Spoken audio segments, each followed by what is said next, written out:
Hey everybody, welcome to another Comic Art Live show. We've got number 149 here for you tonight, and a very special guest, a guest that rivals even the greatest comic artists out there today.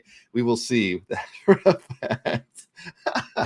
Mr. Chuck Arnold, you've got a lot to live up to tonight, sir. How are you doing? No, I can do it. I can do it. We're gonna make this fun. Let's have a good time. I want to talk about art. I'm so excited to get to talk about comic art and about Frank Quietly that I got real excited about that intro that you made, and then I was like, you got all hyped up. It gets me. I know it gets me really excited. It's good art, and we're gonna give a bunch of stuff away tonight. Oh, look, there's got a little kid over here too. You've got an audience tonight. I got an audience. Wow, man, that's pretty good. That's one more than I've got. Yeah. Live studio. She's excited. She's excited to be here. You know, Bill, she's your biggest fan. I do know that she knows my name, and she introduced herself to me last year at Heroes, so I do remember that. We should tell that story because that was a fun night. I mean, Heroes was such a trip. Everybody had such a good time there, and I know we talked about this before, and everybody's talked about it, and really looking forward to it next month. Mm-hmm. But that night, we all had met the night before at the arcade bar. And the next night, we'd all been at the con that day, and then we're all hanging out at the bar. And my wife and my daughter weren't able to be there until I think they got in at like 11. It was really late. It was funny. We're all sitting there and we're chatting at the bar, and then here they come. And Bill kind of kneels down. I was like, Bill, she knows exactly who you are. And Bill kneels down. He goes, do you know who I am? She goes, yeah, you're Bill Cox of the Dueling Dealers of Comic Art. Yeah, see, but she probably likes Mike and Anthony more. But you know, being the host of that show gives me a little bit of fame. See, she left. She got a little embarrassed. That's all right. She loves it. We have a lot of fun watching that show, and you know, I really, that's one of the things. You know, when I was picking out pieces to do this, I look through, and a lot of pieces are from Dueling Dealers. You know, I have a lot of Quietly. I have a lot of John Byrne or Howard Chaykin. That's kind of the, you know, I mean, we'll talk more about that as we go along. But my collecting, everybody kind of collects differently, and I collect deep, not wide. Mm-hmm. And so, but I'll see something on Dueling Dealers, and just so you know, if it's a pretty good price and I like it, like, you know, a Jackson Guy's Flash page, or oh, here's a cool Kurt Swan. And just to, you know, it's not charity or anything. I'm getting something for it. But at the same time, it's supporting this community, all the people in the chat and everybody that talks and everybody that gets together, everybody that got together at Baltimore or in Columbus or is getting together next year in Orlando. That's right. So I don't know. It's fun to do. So anyway, so let's start out with a giveaway. We're doing 6 giveaways tonight. Is that right? We are doing 6 giveaways. I need to hit the create button on the first one. So it is created, so people can actually enter the giveaway now. 6 giveaways, all donated by Chuck. He's created you know, a wonderful assortment of things that he's giving away tonight. We're going to give away 3 in the first hour and 3 in the second hour. So if you stay all the way through, you've got a pretty good chance of getting something. But we're going to start. I'll start up a new giveaway for each one, so it won't be rolling like everybody is submitting. Unless, well, no, it's probably better. No, it's best. Just do a new one if it's not too much trouble. No. Yeah. I can just recreate an old one over and over again. So that'll be all right. It's going to be a fun night. Yeah, exactly. So wait a minute. I know you, and here's the thing. Chuck made little video clips for each of these giveaways, so I can play the video clip for the first giveaway. Should have put some music on here or something. I was thinking the same thing. All right. Yeah, I made these this morning. So. In Premiere or it's After Effects, baby. You can learn After Effects, Bill. I can't figure it out, man. So I've tried. One of the things that I decided is that if anybody wins tonight, I can bring these to Heroes, or I'll mail it to you just in the continental United States, or I think this is the best way, just because I don't want to ship overseas. So we've got 2 comics by Tradd Moore. the guy that's against us tonight. So we thought we'd give some, or I thought I'd give some of his books away. Silver Surfer Black. This is the Treasury edition. This guy's a great artist. I don't know why you're watching me. Seriously, I'd be watching him too. Well, he doesn't start for another hour. Oh, is that right? Yeah, I turned this dang thing on and it said it was on in the chat, but it's like it needs like a kickstart or something. It's like not moving. Although everybody's hitting enter. You're trying to enter. I promise. Oh, is that right? Yeah. This book is good too. This is his new Doctor Strange book. But what's funny? Look at that. That's a Ron Lim cover. I think that's the best Ron Lim drawing I've ever seen. And my daughter, that you saw just a minute ago, the artist, she did a drawing of the Teen Titans. She said, "Dad, you can't give something away and not give art away on the Comic Art Fans channel." So she did a drawing of the Teen Titans, of Raven, Starfire, and Wonder Woman. We'll make sure she signs it for you. Tell the truth. Wonder Woman has glasses there. How about that? Short skirt. Short skirts. Anyway. All right. That's the first giveaway. Some fun stuff to give away there. They're still not going in here. I knew I should have created this thing before the show started. That's what I usually do on regular ones, but I'm only giving away one. But I thought for tonight, just because of the 6 that we're doing at one time, but we'll let it roll a little bit. We know we're giving away what we're giving away. I'm going to just keep an eye on it till I see this thing actually start working. Come on. I feel like Anthony when his internet's going bad. I should start shaking my lap. So how does that work? How does it work when somebody puts enter, it just populates their name? Yeah. There's like a, well, it's just not working. I'd show you, but yeah, it's just a program that monitors the chat on a live broadcast like this one. And every time you type in whatever the key code is, it just sticks their name in a list. And then there's a button that just says pick winner. But right now it has not put a single one of the number, all of those entries in there at all. Not a It'll get there. It'll get there. One. All right. Well, let's let's chat. We'll roll a little bit with it. So you want to talk about art? Where do you want to start? You want to start about with I've been thinking a lot about AI art lately. Oh no, we're not going to talk about AI. Oh.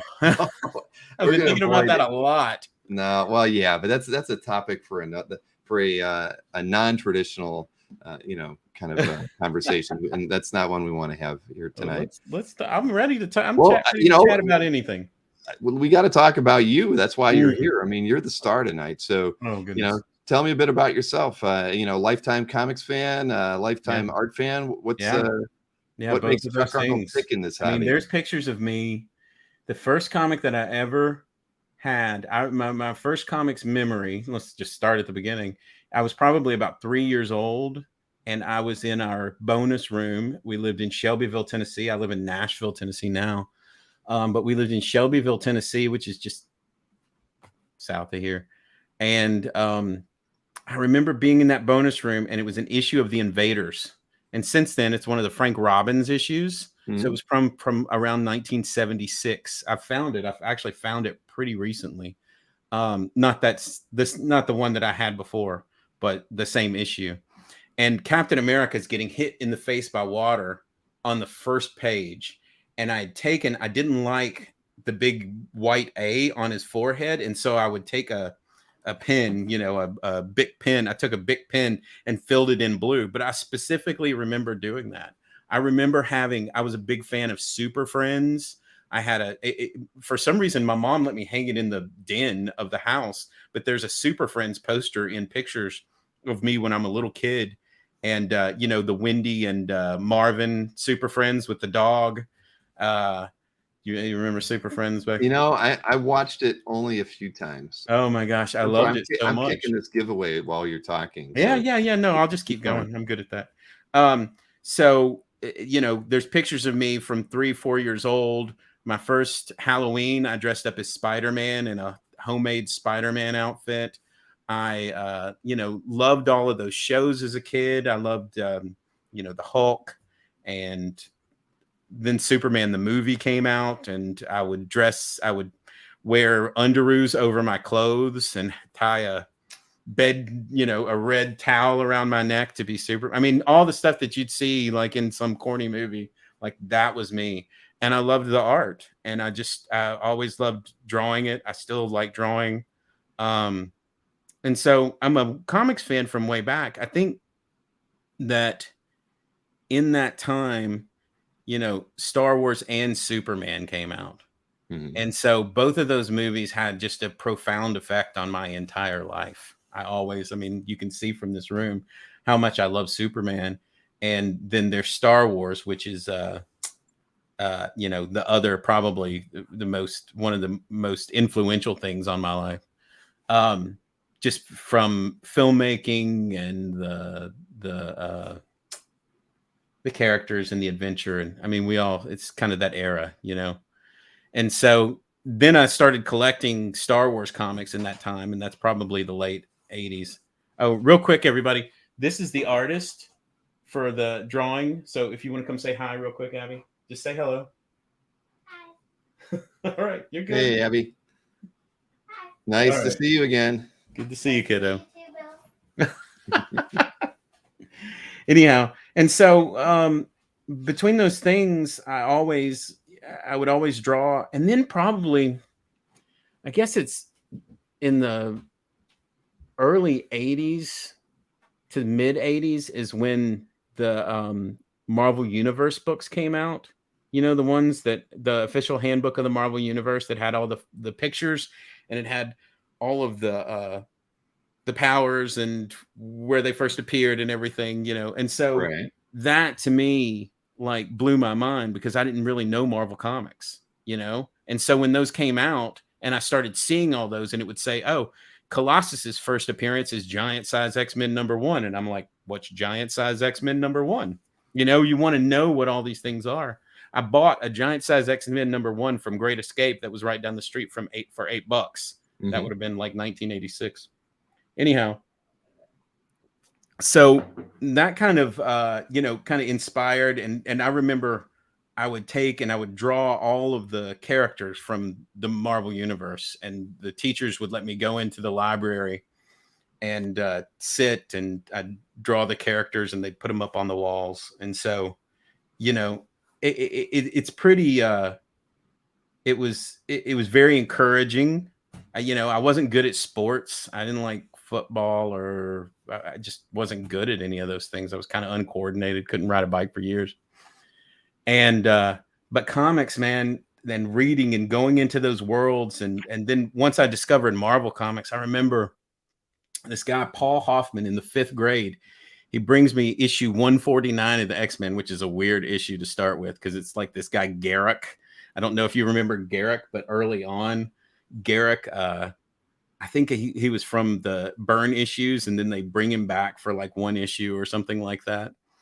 And so he brought me this thing. He's like, you like comics? I was like, yeah, I like comics. He's like, you got to look at this comic. And he showed me the X-Men. And then that afternoon, I walked to the Hot Stop that was right down from my house, and I bought X-Men 177 and 179. 177 is the one with John Romita Jr. drawing and John Romita Sr. inking. And 179 was the marriage of Kitty Pryde to Caliban. Kitty Pryde, who was after Wonder Woman, Linda Carter, Wonder Woman, Kitty Pryde was my first crush. I mean, I was just the right age. She was my age. She was right around my age. And so I loved Kitty Pryde. We all just like, oh, she's, I don't know. But that's what X-Men was. It was kind of a soap opera, right?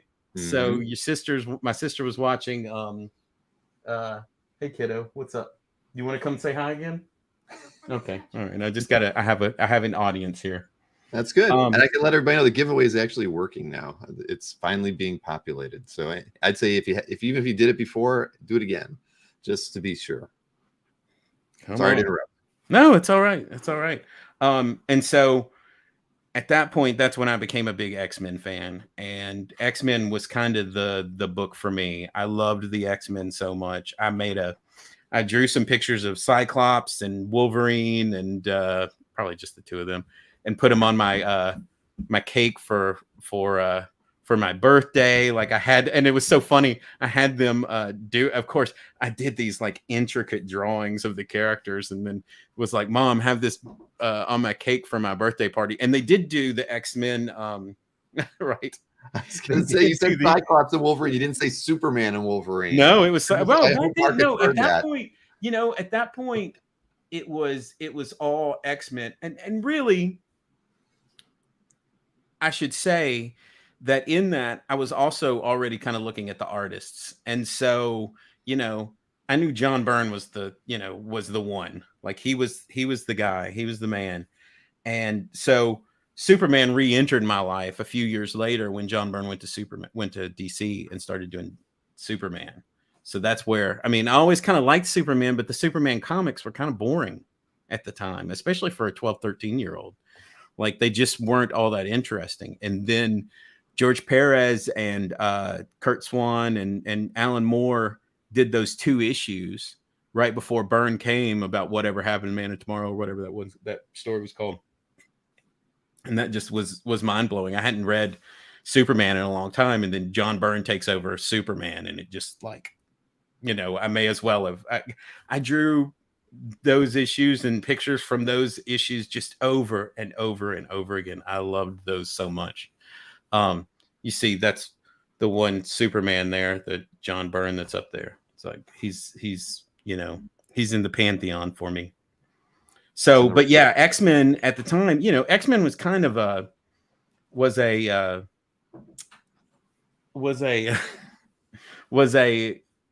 sorry, I'm getting cracked up here. X-Men at the time was a soap opera. Like my sister would watch these soap operas, and she'd watch Days of Our Lives or All My Children or something like that. So it was kind of the same thing. That's what it was. Those books are so, deep and interesting, and the stories just kind of went on and on and on and on. I loved that stuff though. And John Romita Jr., he was my first, really my first X-Men artist. I always loved him. I always thought he was great on X-Men. Well, so that's kind of the origin story. That doesn't get too far into like the art part of it, but that's kind of like, that's where I come from. And, it's funny. I sold, I collected comics for years. I sold them in just you kind of reach a point, and some people do, some people don't, everybody's different, I guess. But I had reached a point where my life was sort of rudderless around 99, 2000, 2001. And I didn't, I'd kind of been in and out of college. I probably went to college for 6 years and then was like, I don't know. And so I had this giant comics collection, and I'd never been anywhere before. The only place I'd been was like Pensacola, Florida for a vacation. And so I said, okay, here's what I'm going to do. I had a crappy laptop, a compact something or another. And I took it, and I would dial up to eBay and sell comics onesie twosie. I had probably 30, 40 long boxes. I don't know how many I had, tons of them, and sold them onesie twosie, and took that money and went to Europe. Got rid of all my comics, got rid of everything that I owned. Didn't even have a bed anymore. Went to Europe, went to Spain and France for a little while. So anyway, that's, I don't remember where I was going to with that, but that was kind of how you were selling stuff on eBay. So where does the art come into all this? Well, the art comes into it a little bit earlier than that, actually. But let's do that giveaway real quick. Is it ready? The first giveaway? Yeah. We've got 22 people in there, so I can pick a winner for this. So I'll do it right now. Mr. Abby, the winner of your art is who? Mr. Easy Go Lucky. Mr. Easy Go Lucky, a regular. Awesome. Mr. Easy Go Lucky, you going to be at Heroes? Oh, that's right, because either you need to ship it or you can deliver it, hand deliver it. Yeah. All right, and you win Abby's art. Hooray! See you, kiddo. Have a good night. The first person to own a piece of Abby's art. That's incredible. Yeah. She's working on another one. Yeah. And you know what? I think I might just leave this on, because people can only enter one time anyway. And that way I won't have to worry about it doing that again. I can just draw from that. And, so Mr. Easy Go Lucky, also, if you want, you can just hit me up on CAF and give me your address, and I'll mail it to you. Or you can just let me know if you're going to be at Heroes, and I'll bring it to you at Heroes. And then I'll get to meet you, which was like the real thing. Because when we go to those things, it was always hard to go to conventions. I didn't really have a lot of friends that collected comics or were interested in any of it. But to get into the art, actually, we're going to start with number 0 actually, because I kind of did the I decided that a lot of people might be watching this just to see Frank Quitely artwork. Definitely not me. So I started with the Frank Quitely. Yes, you did. I can show that one. Mm-hmm. Awesome. Love it. So this is the first art that I showed it to them. They get it. It goes with them. Okay, honey. Right. So this was one that I picked up not too long ago, and I wanted to start with this one because, you know, I just love Frank Quitely and Frank Quitely's art so much. And I just thought this was a great example of his drawing and painting. There's not a lot of, in his watercolors, there's not a lot of painted Superman out there that he's done. This was on some nice watercolor paper. He had actually picked it up. It's a postcard that if you look around the edges, there's perforations there that you could, you know, pop it out and put a stamp on it and send it off. So, you know, I don't think that I'll ever do that with this one. But the funny thing was when it showed up on eBay, it was kind of on a short sale, and a couple of people doubted its authenticity. And, you know, I mean, and that's fine. It's when stuff shows up on eBay. I mean, to me, this is a lot of work for someone to put into something if it wasn't real. But if it wasn't real, they were doing a damn good job of drawing like Frank Quitely, and they need to give them a job. Right. But anyway, I just really loved it a lot, and so I bought it, and it's now sitting. It's right here on the wall next to me, and it's tiny, but it's a beauty. So you have it framed and everything? Yeah, the guy sent it with a frame, funnily enough. It's right here. It's kind of here. Let me show. Can you see that? Yeah, let me drop it over here. There we go. Yeah. So the guy sent it with a frame. And I think he got it. I think it was a giveaway for some sort of for some sort of charity thing or something. And then I think he bought it from that person and then had to part with it on for whatever reason. So anyway, that's the first Frank Quitely there. Yeah, I want everybody to see that. Oh yeah, we do have entries in here now. They are working the proper way finally. But anybody who tried entering early, and the thing is, I don't think it's telling you you're entered. But all I can say is that as names are getting added, they are getting entered into it. So it is working. Just was a little flaky there to start. And I'm not looking at the chat just so everybody knows, but it was great to see everybody's name there and all my friends, Dino and Mikhail and everybody else, all the regulars there. So it's really great. All right. So what's next? So anyway, I was going back to talk about, and Dino may remember this because there was a con here in Nashville in 1986. And this was the first con that I ever went to. And Kevin Eastman, Howard Chaykin, gosh, what was the guy's name? Paul Ryan, Bode, the younger, I guess it's Vaughn Bode's son is what I remember. I can't remember what his name is. Who else was there? Barry Crane, who was an artist that I kind of saw there, and I thought his work was really cool. I think he did some stuff like with a book called Chrome. I think he's still out there somewhere. And then some Star Trek people. Scotty was there from Star Trek. Funny thing is there were two different places to get Mark Bode, right? There were two different places that you could get comics here in Nashville. You could go to Collector's World, which was kind of like the super hardcore comics people, and then like the cool people that were like, you know, into records and stuff too would go to Great Escape. And so I always went to Great Escape. And at Collector's World, it was always fun because you could always get into that conversation with people where you could talk about comics and everything. But at Great Escape, it was more like you kind of pick them up and gave who the people there a nod, and you kind of, hey, what's up, and then go on about your day. But the Great Escape was always a great place. But anyway, Collector's World was having this convention in Nashville, and my stepmother entered me into this to this contest, and the first day that I was there, I won dinner to go out with Scotty from Star Trek. That's always kind of was a fun thing. I win, it was neat. So was it by yourself? No, there was a group. I mean, I was like 12 or 13. I mean, that's just me why and James doing a little odd drinking scotch. No, I think there was, and really, I didn't know what it was going to be. It was funny when they called my name. I was like, oh, I thought I won some other prize, and they're like, no, you win the grand prize. So that night, there was a place that used to be in Nashville called the Stockyard. It's not here anymore, but it was a steakhouse, and there were probably 10 or 12 of us that were there.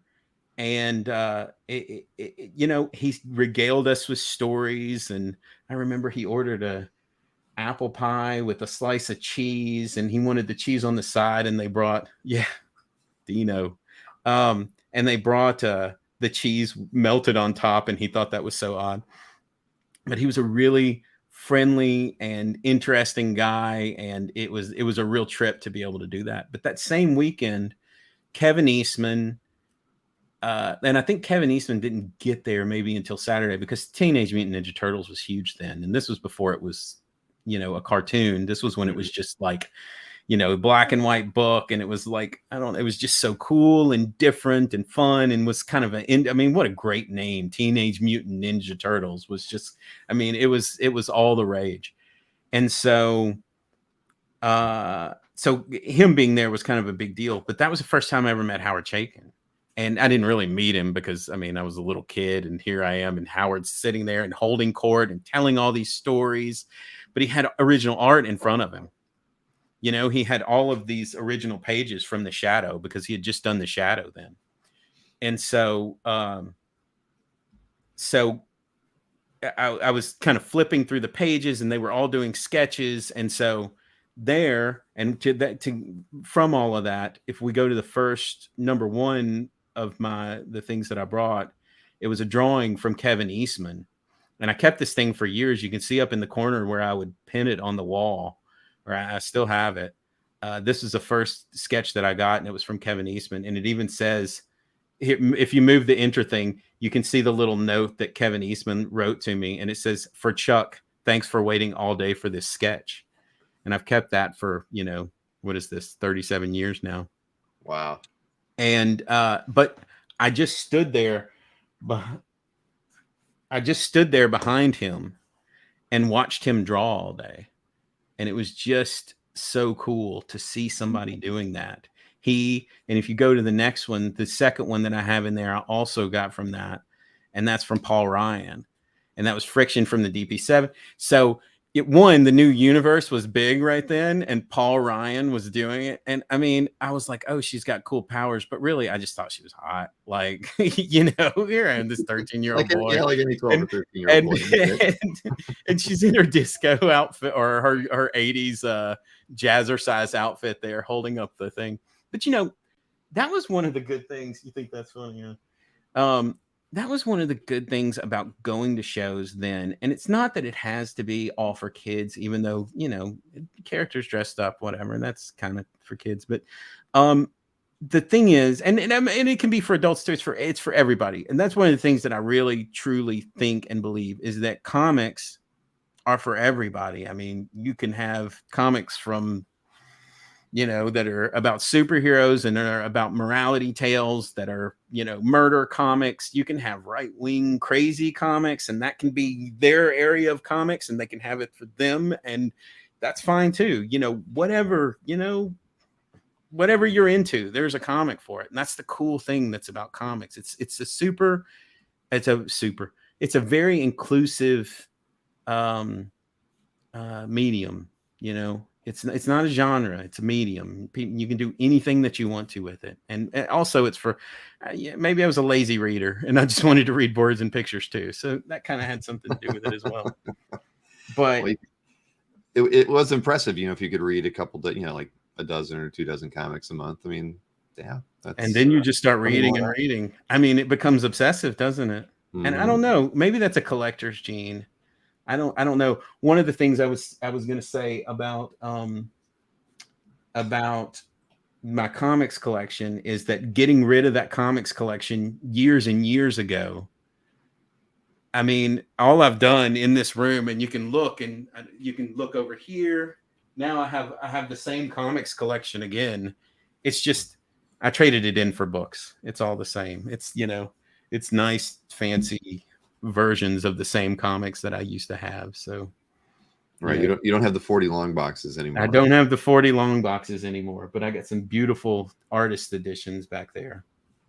Those are some of the best things. I mean, that they did those is a pretty that's a pretty wonderful thing. Those are a great thing that we have. But anyway, I agree. Yeah, Howard Chaykin at that show, Paul Ryan, watching those guys draw, it really blew my mind, and it was life-changing for me. And I've been and Howard Chaykin, it wasn't too long after that there was an Amazing Heroes issue. Let's see, what's number 3 here? Did Howard, did he sing at all while you were there? He wasn't doing much of that at the time. He was a little bit more. You would have to ask him that about how he was in the late 80s, but he was a little bit more notorious than he is now. Now he's a little bit more Mr. Softy, although, I don't know if I'd specifically call him that, but he'll sit there and he'll tell these stories or whatever. But back then he was, he was stylish. He's a good looking guy. There were always girls and women around. I mean, that's all I can say about a comic artist. I said the life of a comic artist. That's what it was all about, man. Yeah. I'm gonna have to talk to him about the late 80s, early 90s. Oh yeah, it's post Flag. This would have been during the Shadow time and right before Blackhawk came out. But something about him at that time just left an indelible impression upon me, because I always liked his artwork, but his artwork it's not like Frank Quitely's or, even John Burns. It's a completely different thing, but there's something really graphic and special about it. And there was something at that time that I found very appealing, and it could have just been, blowjobs and women in skimpy underwear. Exactly. But at the same time, I sort of felt embarrassed buying, the first issue of American Flag at the comic shop. Like, it's like buying a Playboy, it felt like, but I bought it anyway. I mean, who was going to stop me? I think at that point I was 18, so I probably, it wouldn't have mattered, but it still felt that way, pulling that thing off the shelf and being like, all right, it's mine. There's a guy, John Trumbull, that I don't know if you know John, but he's written some stuff for Back Issue, and we always, in high school, I met him probably in 11th or 12th grade, I think, and he was another comics guy in my art class in high school, and he was like, he always tells this story. I remember one time, I don't know, probably a decade ago, I wrote, happy birthday, when everybody says happy birthday on Facebook or whatever, and I was like, Howard, I've been following you for years and met you a long time ago, and love your work, whatever, blah, blah, blah. And John, who doesn't live anywhere close to here now, I think he lives in New York or something, he chimed in and he's like, yeah, Chuck showed me my first black kiss I ever saw at high school in 11th grade. So I had no embarrassment about any of that stuff. How I got black kiss in 11th grade, I have no idea. But I mean, to me, it was never, the first Playboy that I ever stole was the one that the only thing that I've ever stolen, because I'm not somebody that steals anything, but it was the Playboy, and it had an article about comics in it. It was Frank Miller, 19, I don't know, whatever stuff was going on with the Dark Knight. That's the only thing I've ever stolen in my entire life, was that Playboy from a bookstore. Because they weren't going to let you walk out with it. They weren't going to let me walk out with it. And so, I don't know. But it was never the sort of thing that was, excuse me, embarrassing to me, because I really I loved the comics, the art part of it. Like, I loved comics art. I loved comics themselves, and none of that stuff ever, I remember I really liked this comic called I can't say that I wasn't, but at the same time, I really did. I loved comics, which I think everybody here did. I mean, it's not like, I don't know. There was never any. I remember there was an issue of Comics Interview, and it was all about like kind of the rating stuff in comics. And I had this thing, and my mom found it in my bedroom. She's like, "What is this?" I was like, "I didn't," because it had Peter Shee, I think was the guy's name, and he would draw women with their tops off, and they had just giant breasts. And I mean, I didn't think anything of it. I was just reading the Comics Interview to find out what's going on in the comics world. It never crossed my mind. Mm-hmm. So anyway, but yeah, but Howard Chaykin at that convention left a serious impression. One other thing I remember from that convention was that at the time, Arthur Adams was the hot shit. Like he came out of the gate and he was like, and I remember some of the people there, like kind of, Paul Ryan, and they're like, well, who do you like? And I'm like, oh, Arthur Adams, and they're like, oh, Arthur Adams, he's, new hot stuff or whatever. You know what I mean? So it's funny how Arthur Adams has kind of become like this, he's up there with Simonson or Byrne or whatever. But at the time it was like, oh, well, he's the hot thing. Who cares about, Arthur Adams? So it's funny how these cycles kind of go through that way. Yeah, I'm sure they felt the same way about Perez when he was coming in. And, anytime somebody's unique, different, and obviously special in some way, that's, it's going to cause a little strife. But yeah, that was probably like right after Longshot came out. So yeah, he was the next hyper realistic kind of kinetic-y drawing guy, but it proved to be true at the end of the day. I mean, he's still, look at him. I mean, the work he does today is incredible. I mean, but he was always top of his game. I agree. But so with Howard though, he's funny because I mean, I never thought I liked Howard's work, but until I did that first interview with him, I really never spent a lot of time like dissecting his style. Mm-hmm. And I remember that first interview, I was like, damn, Howard, you lay out probably the best panels I've ever seen. And it's like, he was like, well, duh, Bill, I mean, I'm the guy that Marvel brought in to teach everybody this. Don't you know anything about me? And I was like, clearly I hadn't, I wasn't paying too close attention. But when I spent, a couple of days looking at his stuff, I was like, there's something just special about the way he tells a story through the panels. I mean, it's just unlike anybody else that's out there, and a lot of people maybe emulate the way he did it, but I think he just had a cinematic eye. I mean, he could have been a film director, and obviously he has his loves, his passions are all over the place, right? Whether it's film and music, and I think that he probably just channels all of that into the way he tells a story, and it comes out in amazing ways, and it has. I mean, he from the late 70s onwards. So when you saw him, that was like peak time for him, I think. Yeah, and he was firing on all cylinders. But it's he always talks about it, and he says illustration or art in the service of narrative, and that's what comics is. And so it's a symbiosis between the writer and the artist. And the best time is when the writer is the artist a lot of times. Not all the time, but a lot of times it is. That's what Howard's done.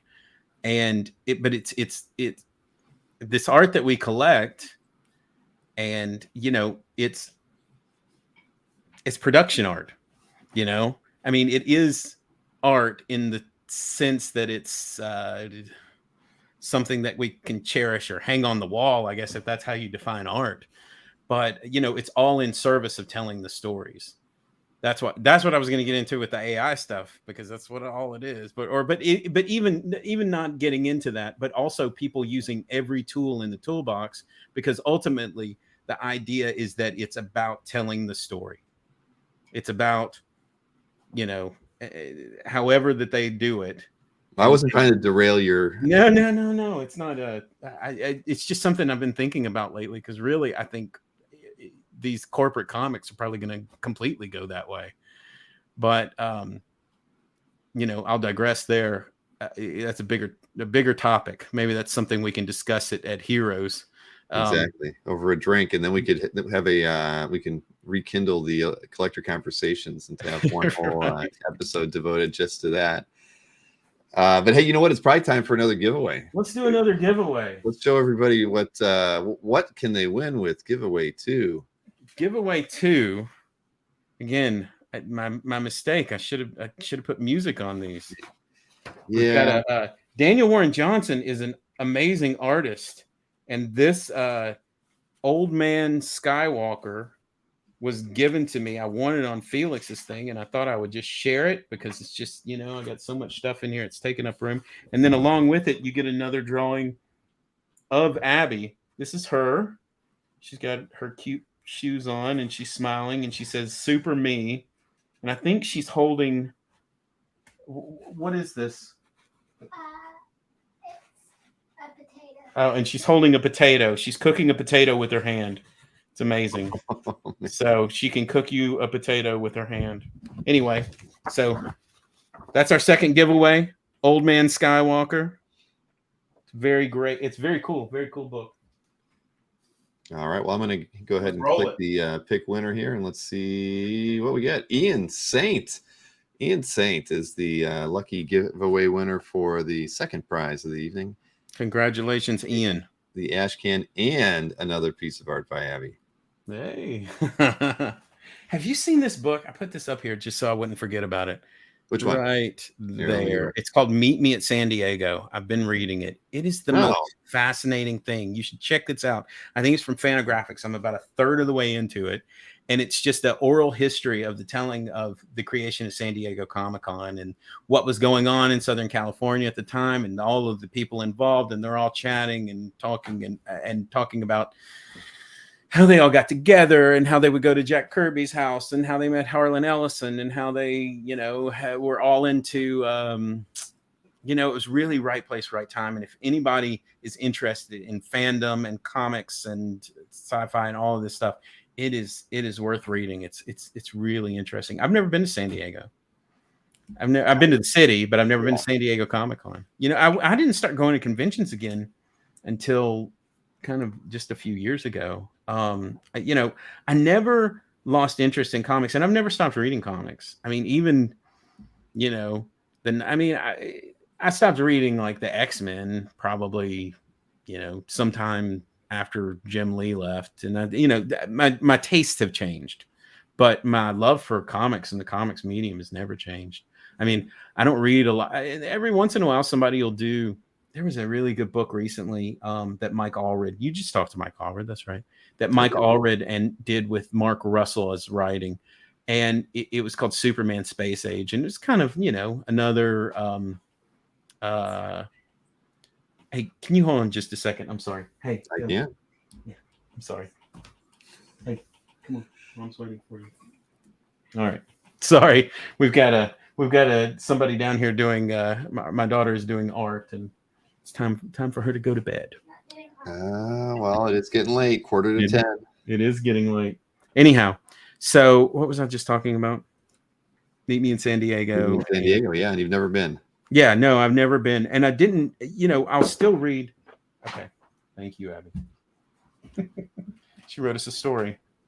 Oh, this must be the story of her character that she just wrote. She didn't realize she could just put that in Chat GPT. Right, exactly. She doesn't need to write anything anymore. What an amazing world we live in today. It's pretty awesome. Pretty awesome. Anyhow, so I've never been to San Diego. I still want to go. You know, I stopped reading X-Men but never stopped reading comics. But, you know, didn't really, even in the, like, and then Frank Quitely came to the X-Men, and I kind of got into that. You know, there's always going to be something good out there. Now, Brubaker and Sean Phillips do these great books, these Reckless books, which have been really good, and all of their criminal books. So, again, kind of like what I was saying before, there's always some kind of comic for everybody, which, you know, kind of keeps the whole thing interesting. So. No, I'm with you 100% on all those. Do you read anything? What do you read now, Bill? Do you read any comics? Not enough. I mean, I don't know. I mean, the last, the X-Men just don't turn me on anymore like they did when I was a kid. I liked Klein's Thor, so I read that. Do you go back and read any of the old ones? Do you read? I'm always reading old stuff. Yeah, I mean, the new stuff I just only pick up if it seems a little bit interesting. But no, I've got. Like you, I've got a ton of trades, so I always go back. I love reading the old Thors especially like the Kirby Thors or Simonson Kirby Thor period. I love Simonson Thors. I love a lot, but it's funny. I think I've only read them read through the series of Simonson stuff like twice, which is weird. The last time probably had to have been at least over a dozen years ago. It's been a long time. I have the trade, but yeah, I should dig that one back up because yeah, I love it. But no, I usually, you know, tried and true is always go back to the Kirby Thor, Journey in the Mystery. I love those old stories. Against the Absorbing Man, Magneto. I mean, you name it. Those were just goofy, funny. Yeah. I just that meant no Dan Passay. But I am reading that in the bathroom every time I go. Dan Klaus. Yes. That's good stuff, though. I didn't want to tell Howard I had 8 Ball. This is another thing. Oh, you got you have as well. If you like Klaus, he did this other book called Lloyd Llewellyn, which is I've really seen that one. I have not. So if you get a chance, you should read that as well because that's a fun one. I mean, I love having this. My wife, Mindy, watches. I shouldn't just say my wife. Mindy, is my wife, and she watches a lot of the shows with us, and she'll watch, Dueling Dealers, and she sees. So do you put that like on the TV and watch it? Yeah, we have like an 86-inch television in the other room that you guys are on every Wednesday night.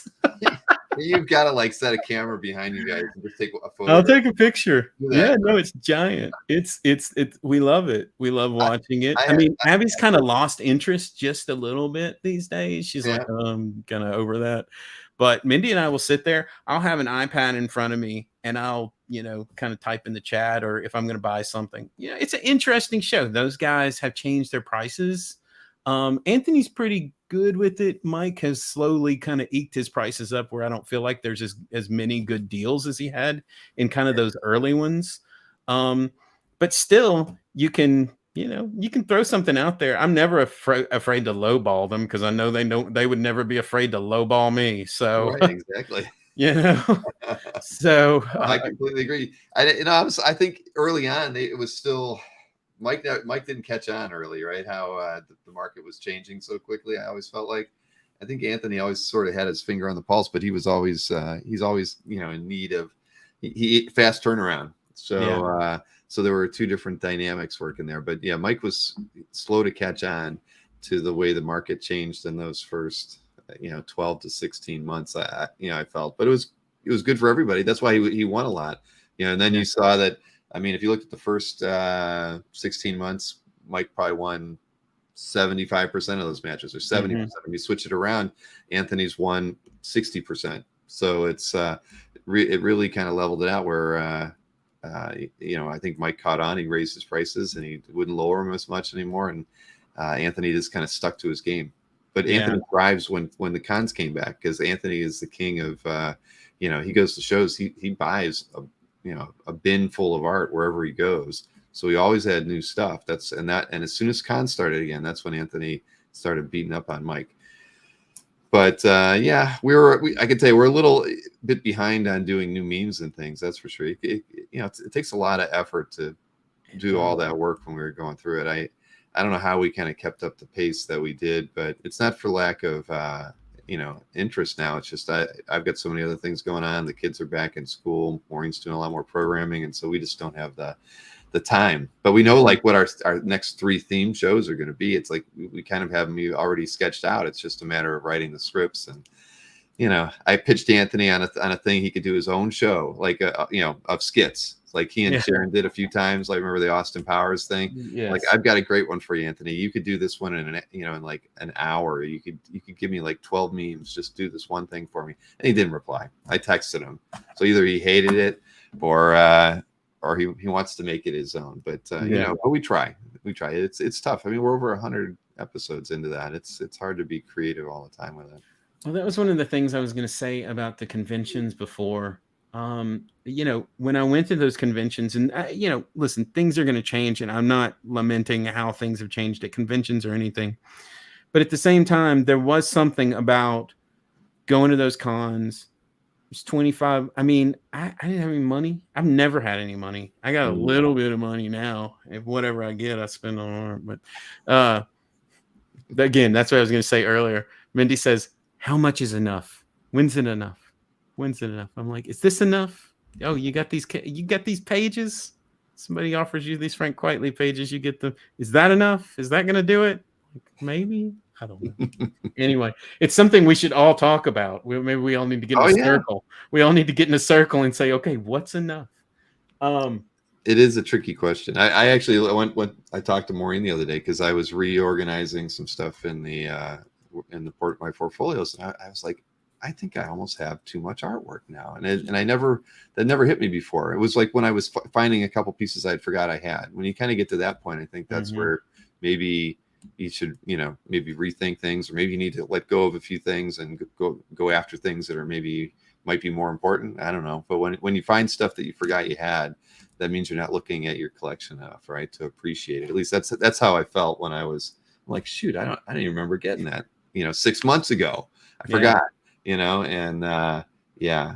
So I think that but I'm sure there's, gosh, I mean, but I look at my collection and I know it pales to, and for many other people, you probably have more art than I do. I mean, I have two Itoyas basically. I have this one, and it's a large one, and so I can put two on each page. Yeah, maybe. I mean, I don't know. I can't. I have a checklist. Everybody, it's never enough.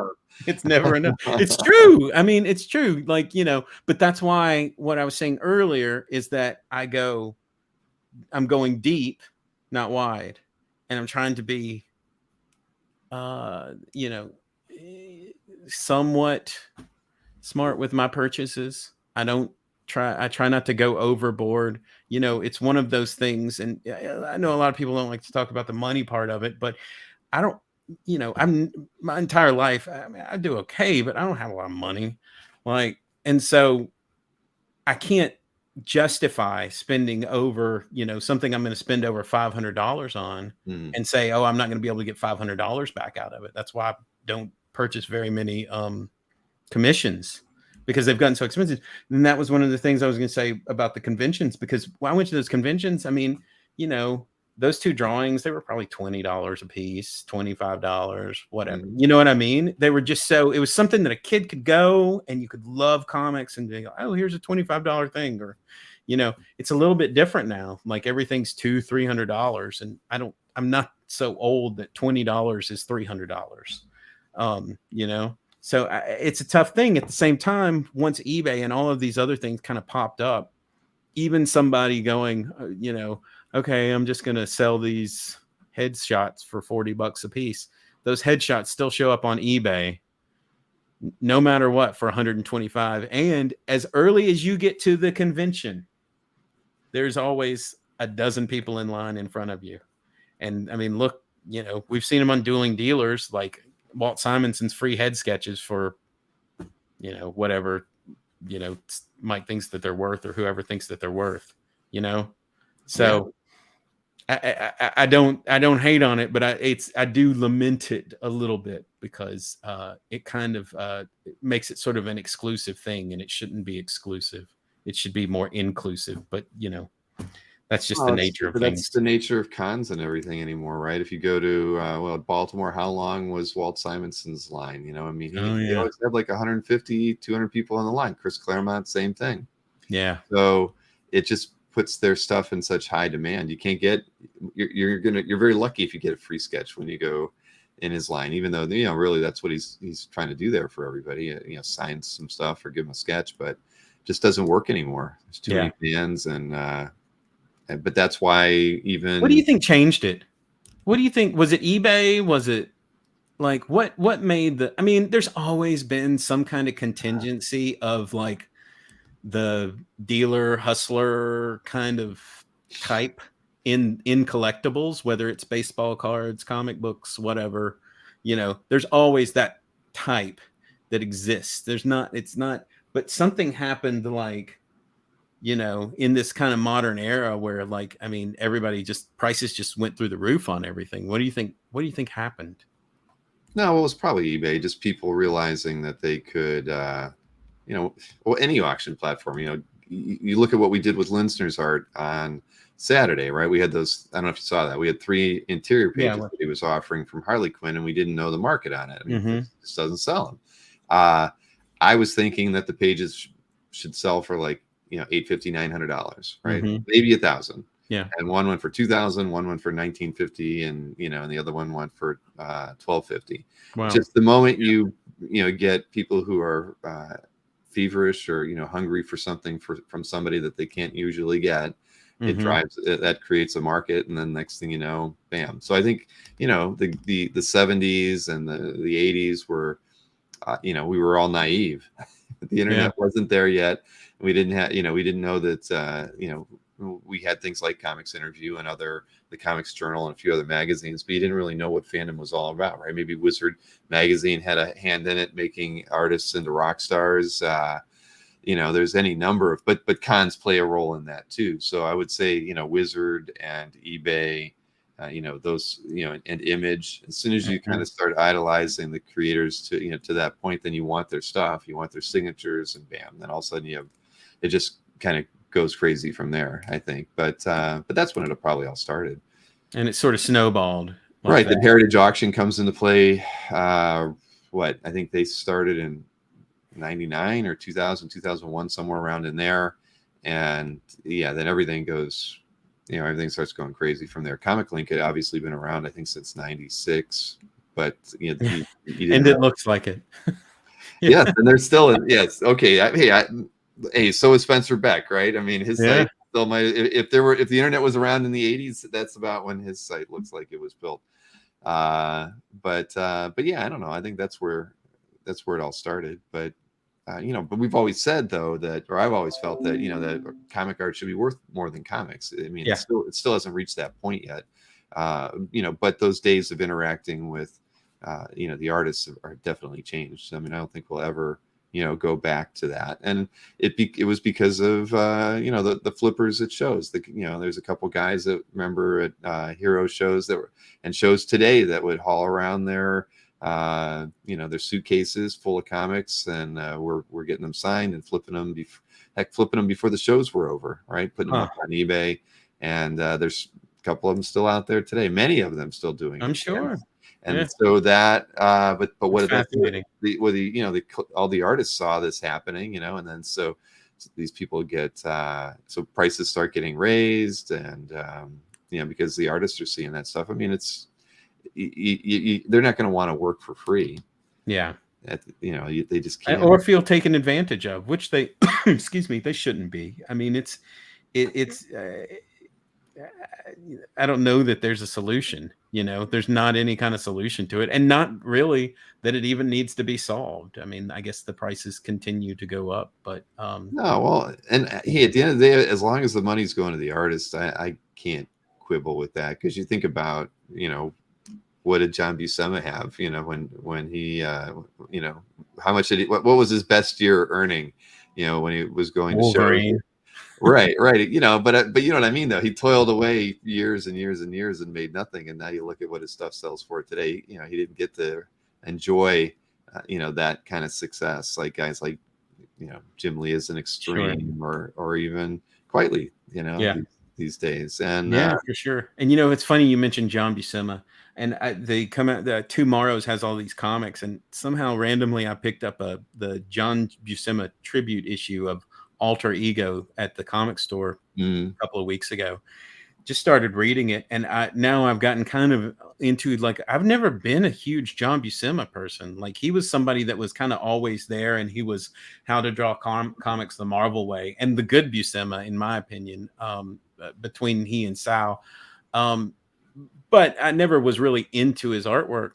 But I'd read this great interview with him and Roy Thomas's remembrances of him, and then kind of went back and picked up this Conan graphic novel that he wrote. No, I think Roy Thomas wrote it with him, but he drew it himself, and it was called Conan the Rogue or something like that. And it's just fantastic. I mean, I never really kind of like absorbed and gotten, but it's funny. Comics is one of those things that, like, you might not be into something. I mean, Kirby, I probably went into Jack Kirby when I was reading John Romita Jr.'s X-Men. I was like, oh, Kirby. I knew who Kirby was. I knew that the Turtles guys loved Kirby, like, and so Kevin Eastman came out with this book that was kind of the art of Jack Kirby, and it kind of made me get it a little bit more. But you know, it took a while for me to get into that. And it's funny now, like years later, I'm like, oh, John Buscema. All of a sudden, now again, deep, not wide. So if I'm going to get into John Buscema, I don't think I can, because it's just, you know, there's too much of it out there. It's hard. That's why I like John Byrne. And we'll talk about John Byrne here in a second about with some of the art, but because there's so much of it. Mm-hmm. But, you he know, is the number one collected artist on CAF. John Byrne is? John Byrne, yeah, because there's so much. I mean, I have omnibus after omnibus. He did so much artwork, and all of it's, you know, I think it's all great, but I have some preferences. Should we do another giveaway, Bill? We should. I was just going to agree with Jason Harris too, that as far as pricing goes, he said a year without cons didn't help either. I mean, when people weren't, you know, as long as you kept your job, nobody was spending money on traveling or expenses of going to a show. So that, you know, they were able to spend exponentially more on the artwork, which raised prices during that time. I mean, I think that played a big role in things a bit. And, you know, as far as just driving the price up on stuff, and not driving the price up, but being an evangelist, shows like yours, what you're doing here is one, and comic art fans in general, I think has done just as much as anything has in the last couple of years. You know, people actually going on. It's, you know, some people maybe, you know, the collector's mentality, which is like, oh, I collected a couple of these things. You see people here talking about it every week, and they're talking about the artist, and they're talking about, how often do you hear people talk about John Buscema? Interesting thing about John Buscema from that interview I read, he did the Marvel Treasury edition, which I'm going to try to find, of The Wizard of Oz. And he drew it from memory. They gave him a kind of script, and he was like, oh yeah, I've seen that movie so many times. And he drew it from memory. That is a fascinating thing. He said, yeah, I had to look at a couple of things, but mostly I knew that movie so well that I drew that book from memory. That's amazing. Isn't that something? It is. But hey, let's tell people what they can win with your third giveaway, because it's probably the most interesting item. The unique one? Oh yeah, let's do it. All right, number 3. Let's do it. Number 3. Here it is. Giveaway 3. Dun, dun, dun, dun, dun. Yeah, we do need some game show music with these. Yeah. A laser disc. A laser disc of the Criterion Collector collection from The Killer. John Woo's The Killer. And I looked this up today because this was in my closet today. I was like, oh, I can give that away. There it is, the laser disc. Can you see that? Did anybody else have a laser disc player? Nobody else. You know, we couldn't afford one, unfortunately. Oh my gosh! But I would be poor and I would eat ramen noodles, but I would have a laser disc player and a big television. But yeah, anyway, so I had this in my closet. There you go. And, YV Soko, I can't even read it. Soko Love Art. I don't. I'm not sure what that. YV Soko Love Art. YV Soko Love Art. Hit me up on CAF or tell me to bring it. Let me know if you want me to send it to you, or you want me to bring it to Heroes. Do you know this movie? It's a great movie. Oh heck yeah! Really great movie. John Woo, The Killer. This was a time when these movies were coming out. So, you know, talking about comics and everything, my other love is movies. So if you look around this room is full of books about comics, comic books, books about books about art, and books about movies. And I love them. They, you know, I don't know. It kind of absorbed them. I have in front of me, I have the posters for Superman, Raging Bull, and Star Wars. Yeah, Tyler. I love Tyler. That guy, I met him at Heroes last year. And, you know, meet this guy. He's about 8 feet tall. Comes up. He's like, hey, you know, he's so chill, but, you know, he's kind of talking to you a little bit. And you're like, all right, cool, dude, whatever. Next day I see him. I was at the Cartoonist Kayfabe, which is another great YouTube channel. Those guys, you should talk to them at some point, Bill, because those guys they really know their comic stuff. Yeah, we talked about like doing interviews of each other. We just at Baltimore, we haven't.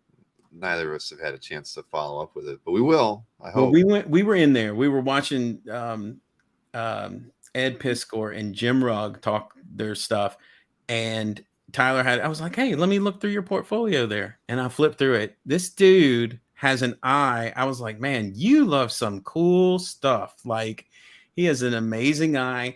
If you ever see Tyler at a show, ask to see his portfolio, because he gets the coolest commissions and collects the coolest art. Man, that dude, He loves the ink. I'll tell you that. Anyway. So true. yeah, Laserdisc for the win, Tyler. I loved Laserdisc. I mean, we'll give away more right now. I'm ready What's for that? Heroes. I'm ready for Heroes right now, man. It's going to be fun, isn't it? It is. I mean, if last year was good, this year's going to be even better, I think. Well, last year was a little bit, it was, again, we were going to talk about MorrissonCon.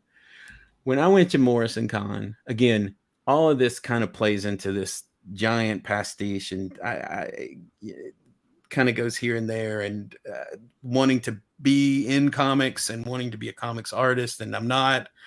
And I mean, this is probably the biggest regret of my life is that I didn't do that, but I didn't do it right. And I was never good enough, or I don't know what it was. I'll get more into it later, but I didn't end up doing it.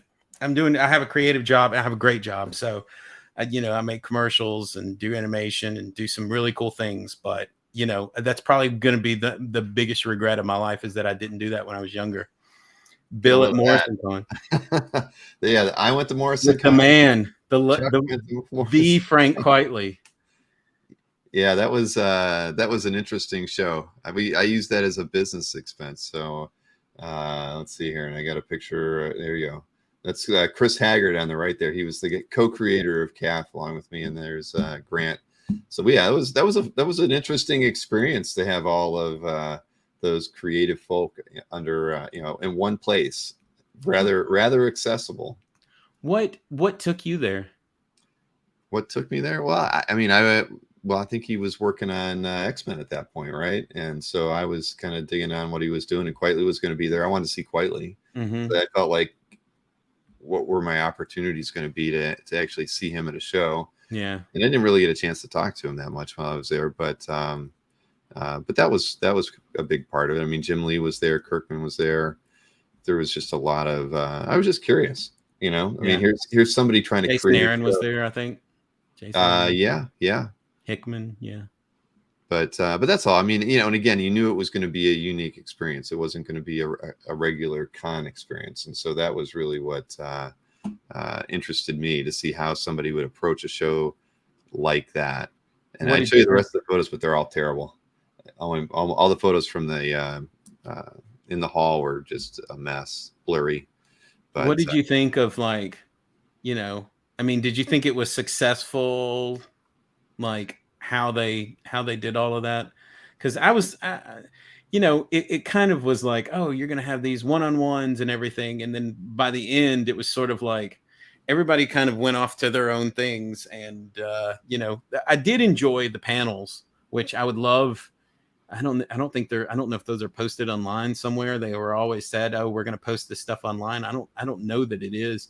Derek Robertson was I thought he was the most interesting person on every panel. I thought he was a really, really fascinating guy. What took, it was kind of, we usually do like some sort of twofer as a trip. And so I have a friend that moved to San Diego years ago, and Mindy and I had always wanted to go out there. And so, and I mean, literally totally broke. I don't know how. I probably put it on my credit card to be able to go to this thing. I have no idea. But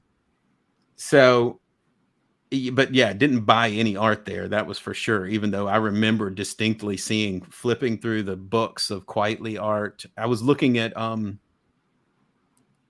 art because at the time Jason Aaron was on Wolverine and the X-Men, and he and I sat there.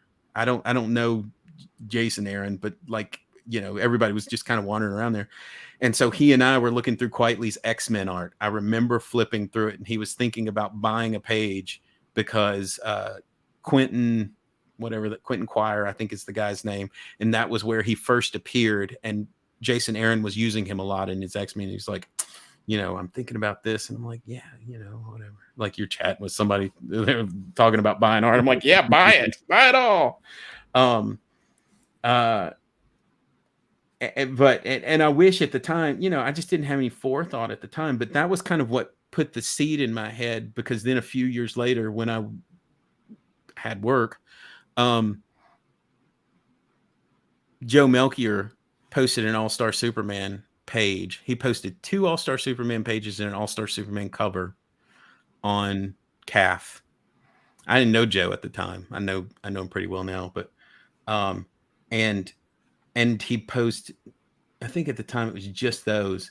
And so the one page where I think it was Lois, she was like taking a shower or something. That was the first one I went. He was like, that one's already sold, but I still got the other one.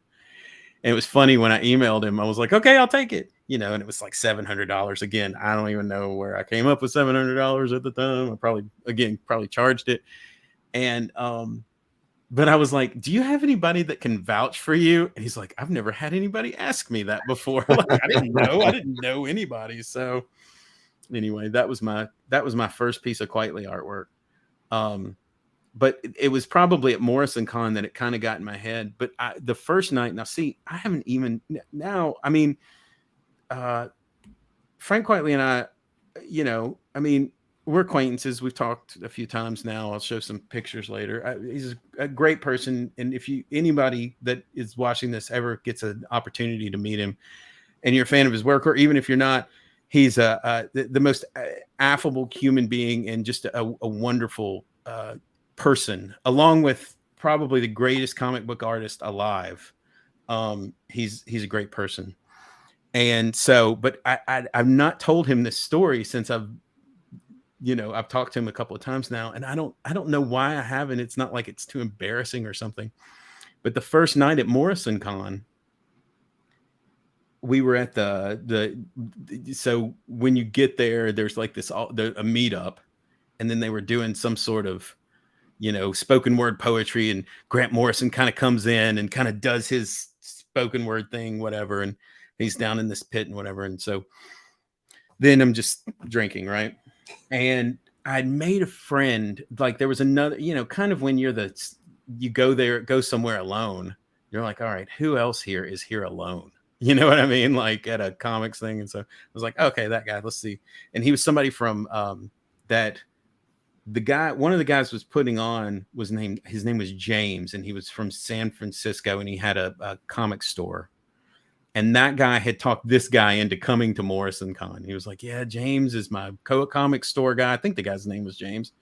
He's my comic store guy, and he talked me into coming to this. And so anyway, this guy and I ended up hanging out all weekend and talking comics, and it ended up being cool. But so we're sitting there and we're drinking, and Frank Quietly didn't get there until that night. And he came to where that little pit area was. And I was like, he was like, go talk to him. Cause I love Frank Quietly's artwork, obviously. But I mean, at the time it was him and Jim Lee were the two people that I was there to see. I didn't give a shit about anybody else really. So I went and talked to Frank Quietly, and his wife was there, and they were all sort of nice, but I was just kind of blathering on and on. And I just wanted to ask, because he doesn't draw that much. And I just wanted to go, how do you make a living? Like that was the question I really wanted to make. I'm not sure that I really got around to that, but I probably beat around the bush. Anyway, we had a nice little conversation, and I talked to his wife for a while. And the funny thing about it was the next night he was at the bar, and I was like, oh man, I talked your ear off last night, and I'm sorry. He was like, oh man, it's cool, Chuck. Don't worry about it. I was like, oh cool, he knows my name. And so I was like, well, let me buy your round of drinks. Put your round of drinks on me. And he's like, okay. So he put his round of drinks on me and went wherever. He's like, I'll be around. Let's hang out later. So anyway, I didn't see him again that night, or he went and hung out, and then, kind of hanging out with that other dude. And so then I get the bill. So I was like, put them all on me. And this was Vegas. So I think that, I mean, it was probably $200. And I mean, this was $200. I didn't have 200. Like, I was like, all right, charge it. I was like, but I'd never tell him that story because I'm afraid he would just be like, oh, I'm so embarrassed or whatever. But I did see him the next day. We had our meet and greet when they would at MorrissonCon, they did this thing where you would do this little meet and greet, and they'd sit down, and it was supposed to be one-on-one. And I did do the one-on-one with Jim Lee. And, it's always kind of a weird thing with someone that you revere and you have that kind of conversation with them. I mean, now it's a little bit different, and I have some friends, Nick Patera and Frank Quietly is a friend, and but at the same time, it's difficult to. Usually, when Frank and I talk,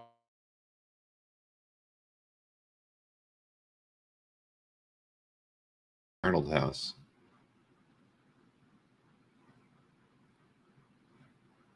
Drinks on Chuck. Is Chuck? Oh, yep. Chuck has left the building. Well, that was quick. You know what we could do while we're waiting for Chuck to get back? I could tell you what the next giveaway is. Although Chuck should really be here for that one. I don't even know what the fourth giveaway is. Ruh-roh. Yeah, exactly. For a second there, I thought that might have been me, but no. My internet connection, I can see up in the top corner, was strong all the way. Oh, there you are. Hey, sorry about that. Did I drop out? You did drop out for just 60 seconds. Oh, he's going to apologize again when he comes back. I'm not trying to.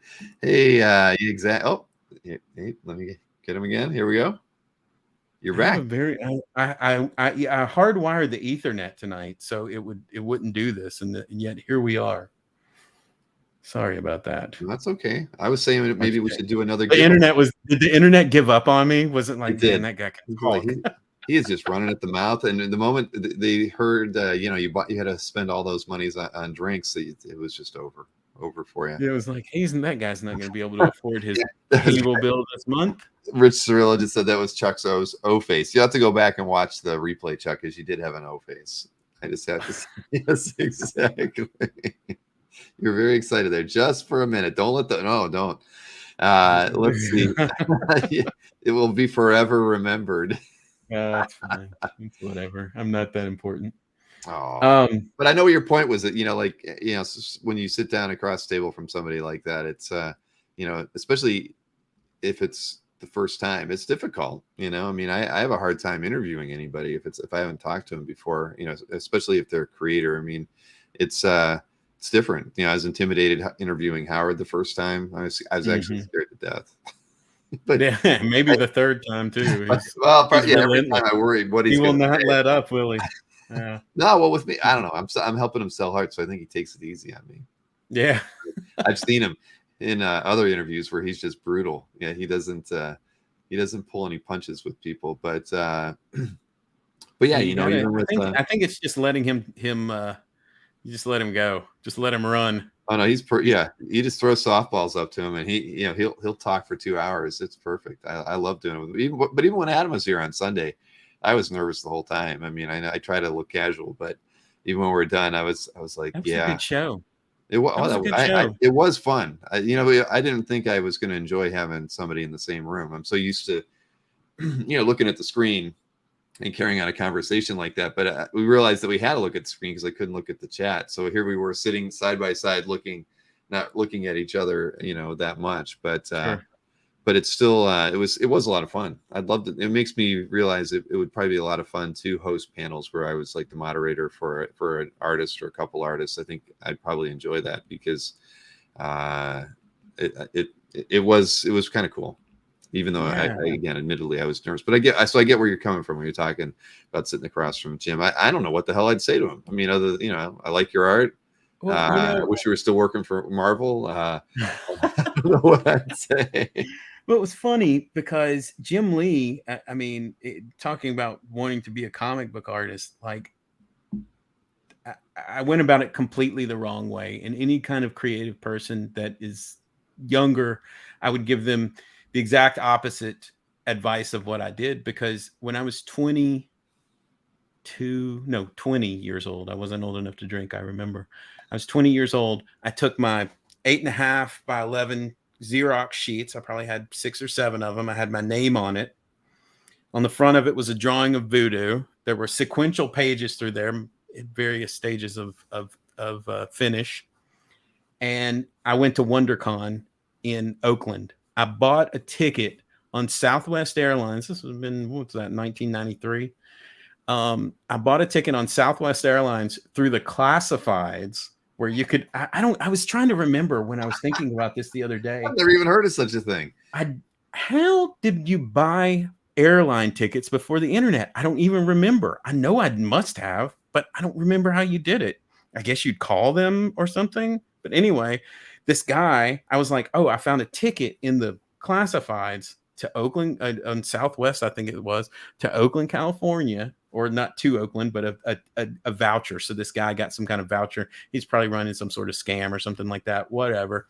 and I was working at the movie theater at the time, and I, had some Were you cash. a projectionist? I was a projectionist. I worked the booth. I tore tickets. I did it all at different times. Carmike Cinemas for years and years, and then the art house stuff, and yeah, loved it. And I probably still could run a projector, although I don't think they do but I would put the reels together. We'd have to do them on these big platters.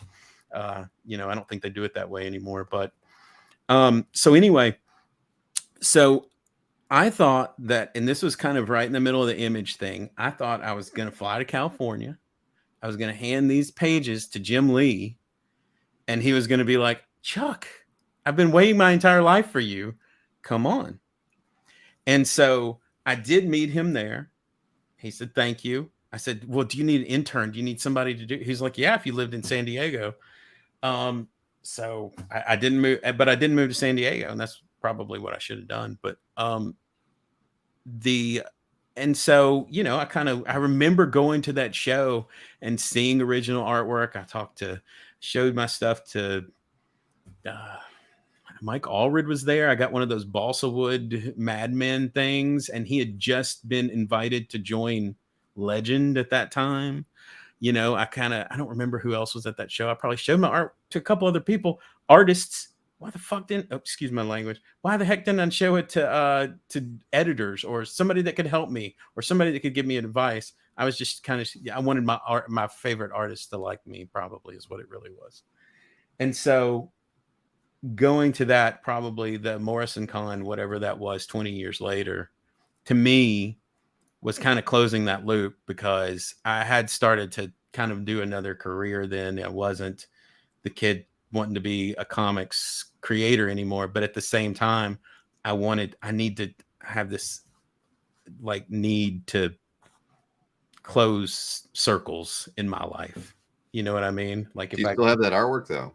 What's that? The 11 by 17s that you drew. Oh yeah, I got all of it. It's all in this closet right here, Bill. I have if you looked in this closet, there's an entire shelf full of notebooks and sketch. I mean, I still draw. I don't know where my sketchbook is. It's right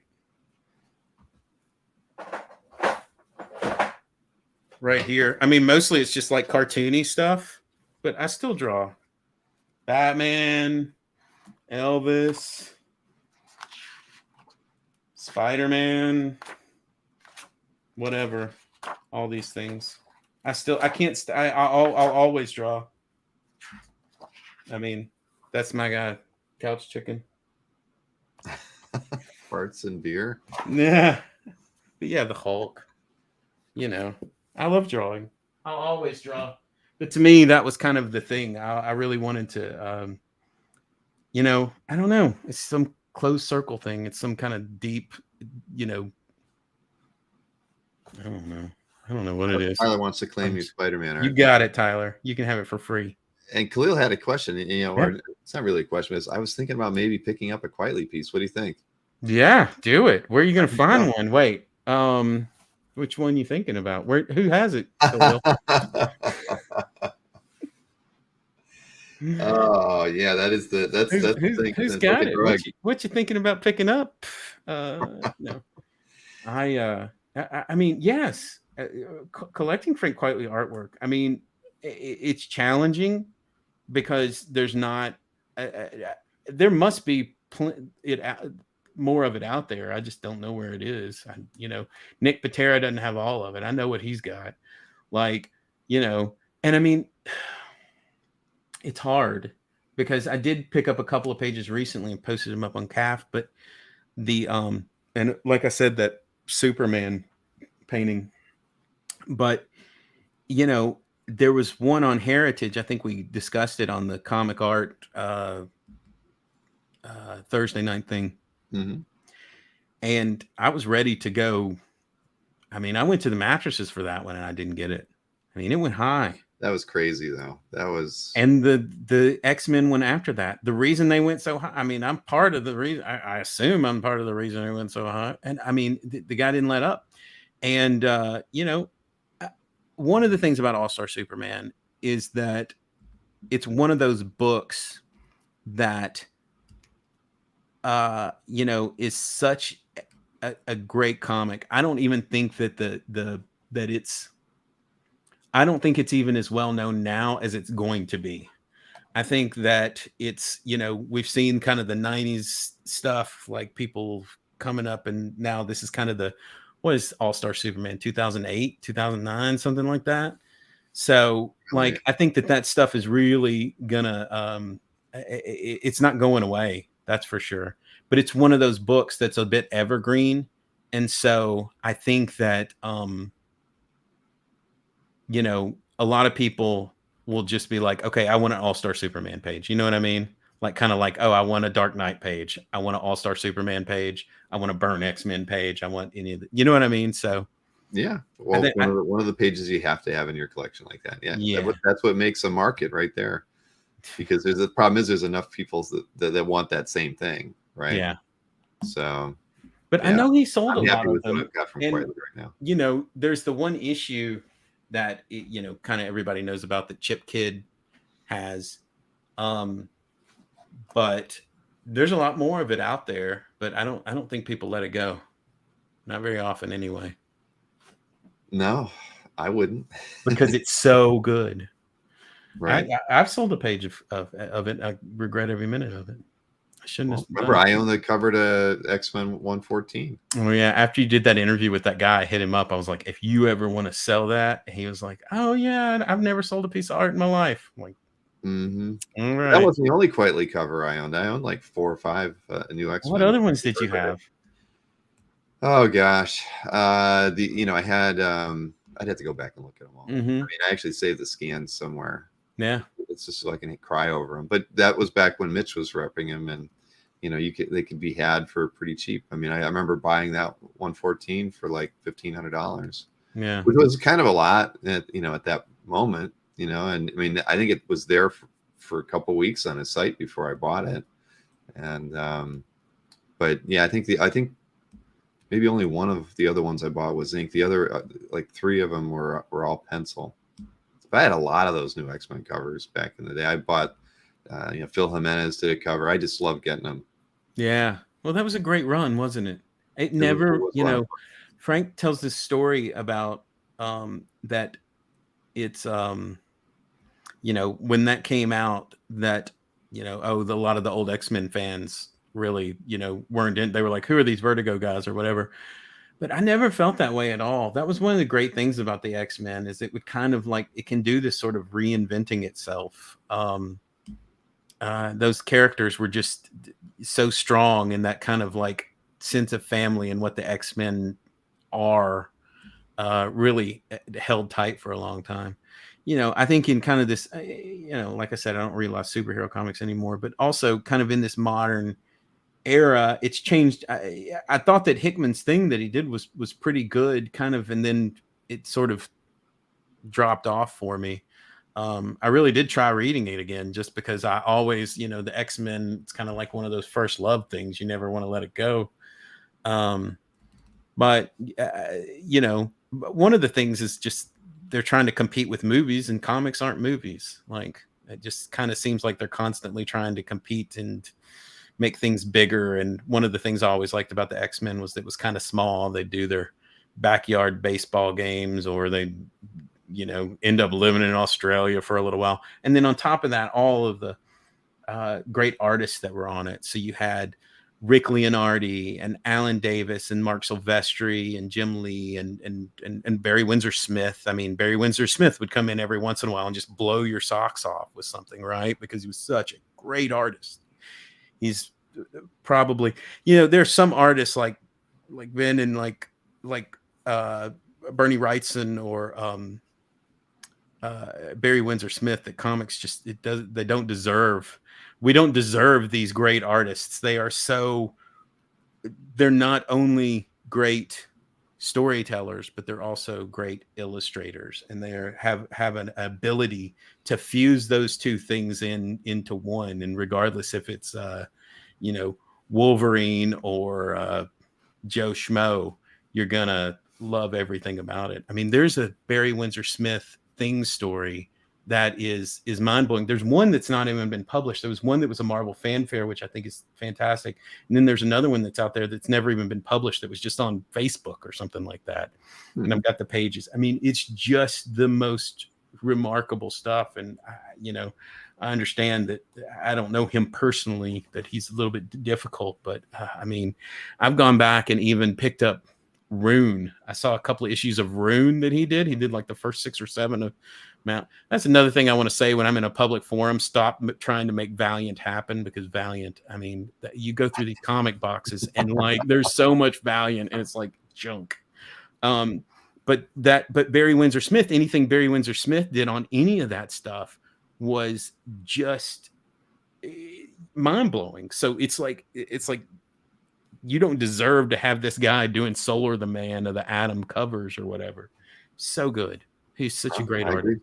He did that like a variant cover to X-Men 115. It's like the second issue, maybe it was the third one, with Cyclops. Yeah, I always loved that one, and it sat on his website forever. He had a price to $3,000, and I just kept thinking, I'm going to buy that one day, and I never did. And I'm sure I'm sure somebody else has it by now, but it literally was on his site for like a year. So you were kind of early to it, like you were collecting. See, I mean, I never collected, like I would do the small sketches, but I never collected original art just because I couldn't afford it back then. Like I was lucky. I mean, I had a good, I had a good job back then, and CAF was just getting started, and it was making a little bit of money. So it was like I had all this funny money, yeah, really, which was kind of fun for a while until I did the mini golf thing and everything. It ruined everything. Well, that's what I think sometimes about like the people that come some of these prices now, that some of these guys just they're playing with house money on some of these heritage auctions, because they're just they've got stacks of John Buscema or whatever it is, and they're kind of like I've talked to people and they've been like, oh yeah, I've got all these CGCs or all this art, and I'll just take it and they'll give me this much credit and then I'll buy something. That's a big part of it. Sure. I mean, a lot of guys are when the auction's over, they're giving them art to consign them.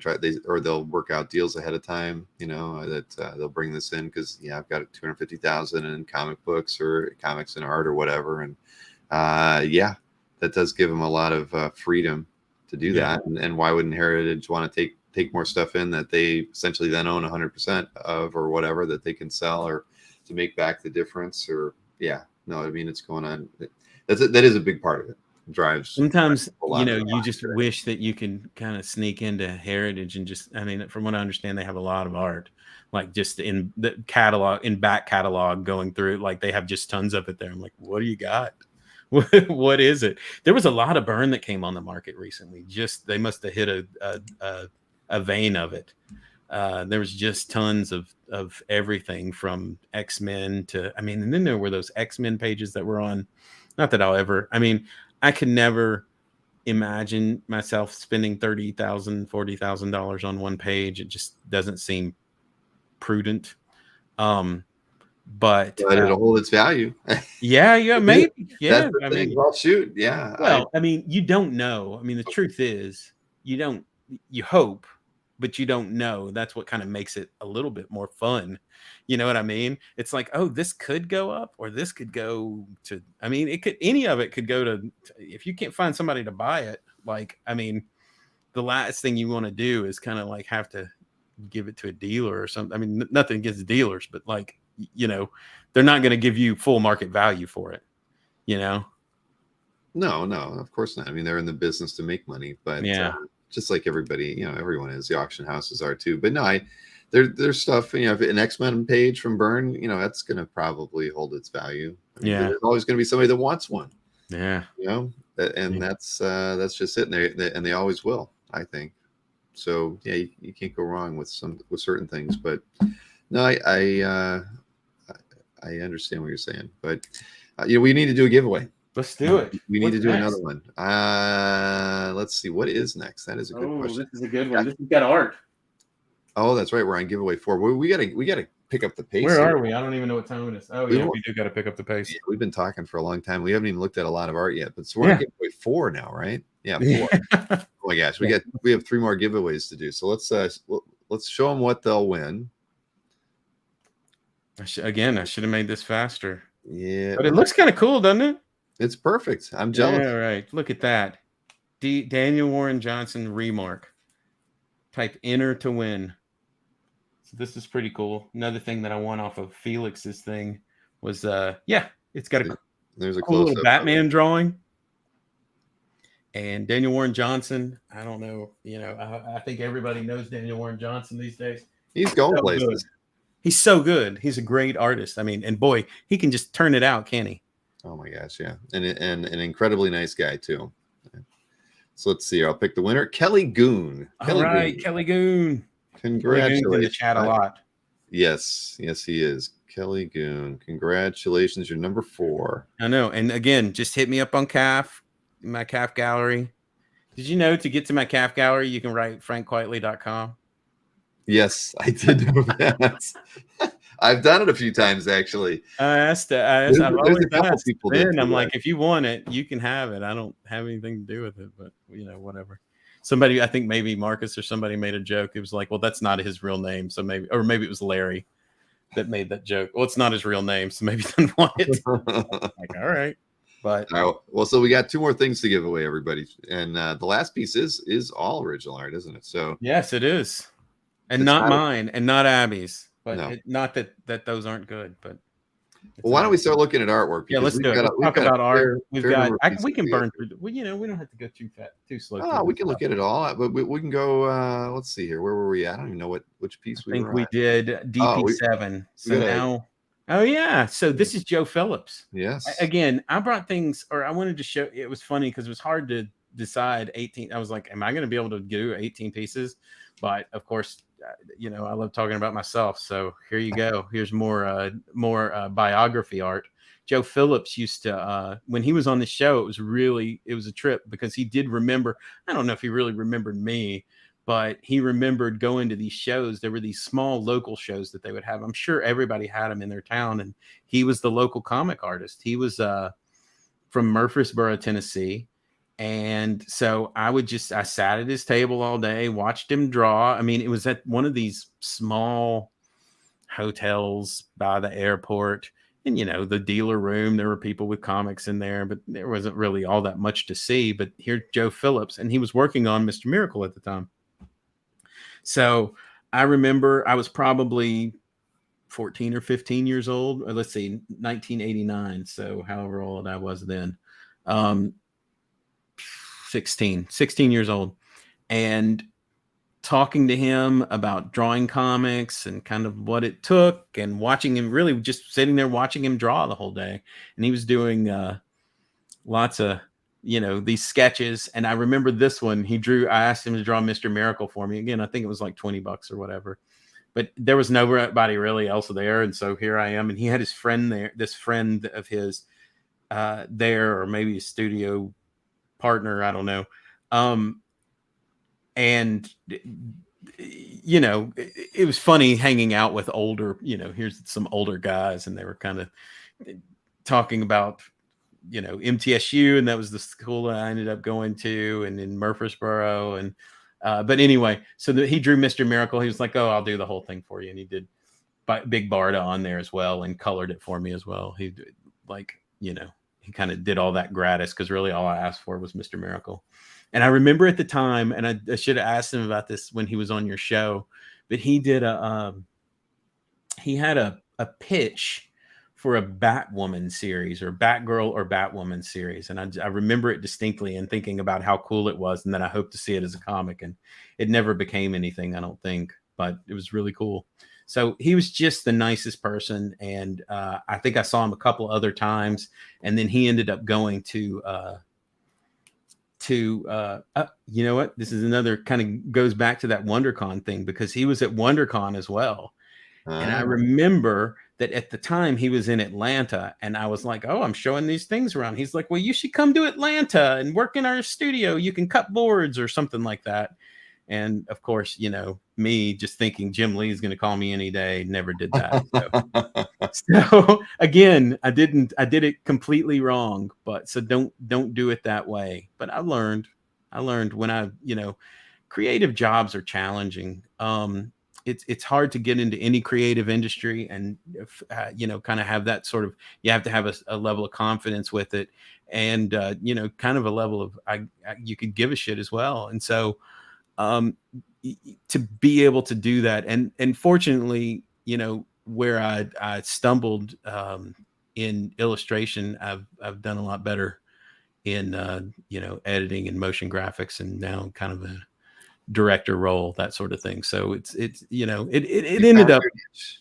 Yeah. What's that? You found your niche at the end of the Yeah, day. You know? absolutely. Absolutely. And I didn't have to sacrifice anything for it. So you know, Right. I'm fortunate that I'm able to do what I do. But it was really great uh seeing Joe on your show, and kind of, because I hadn't seen him in years. I knew he was doing some Joe's Boys or something along those lines. And I knew he, you know, I'd ran into a mutual friend of ours years ago, and he was like, "Oh yeah, I know Joe. He used to do, I guess, big costumes at shows at Right. like Dragon Con and whatnot." So I kind of followed him over the years, but he hasn't been doing as many comics. But you No, know, it's great to know I he. really enjoyed talking with him. It was a lot of fun. I mean, and we're supposed to do another one. We don't have a date yet, I don't believe. And at least I'd have to double check. But I think in the fall we're going to do another show.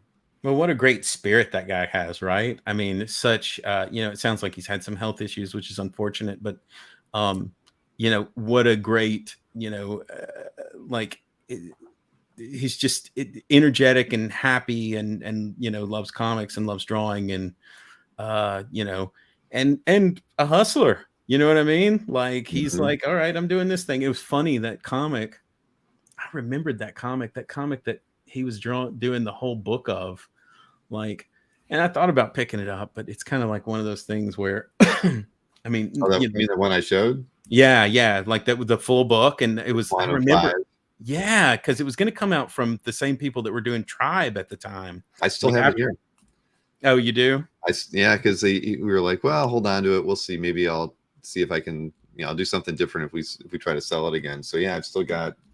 I mean, we actually sold the last 2 pages. And, you know, I would have thought one of those early battle pages or something Yeah. would have sold, but no, a couple of the final like 2 pages were picked up after the Was it a show. double page spread or something? No, it was one with that like that robotic creature was in the final panel. It was like a full page splash, and then it was Okay. one of the pencil pieces that was not inked yet. Yeah.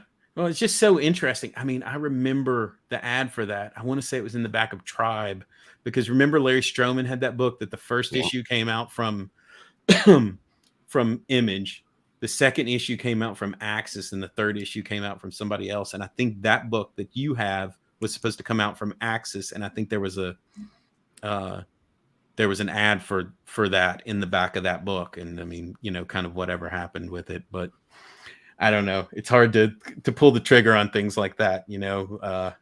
Just even though it's good art, I like Joe's art. All right, let's keep going. Yeah, let's look at some Chaikin art. Right? Oh, look at this, boy!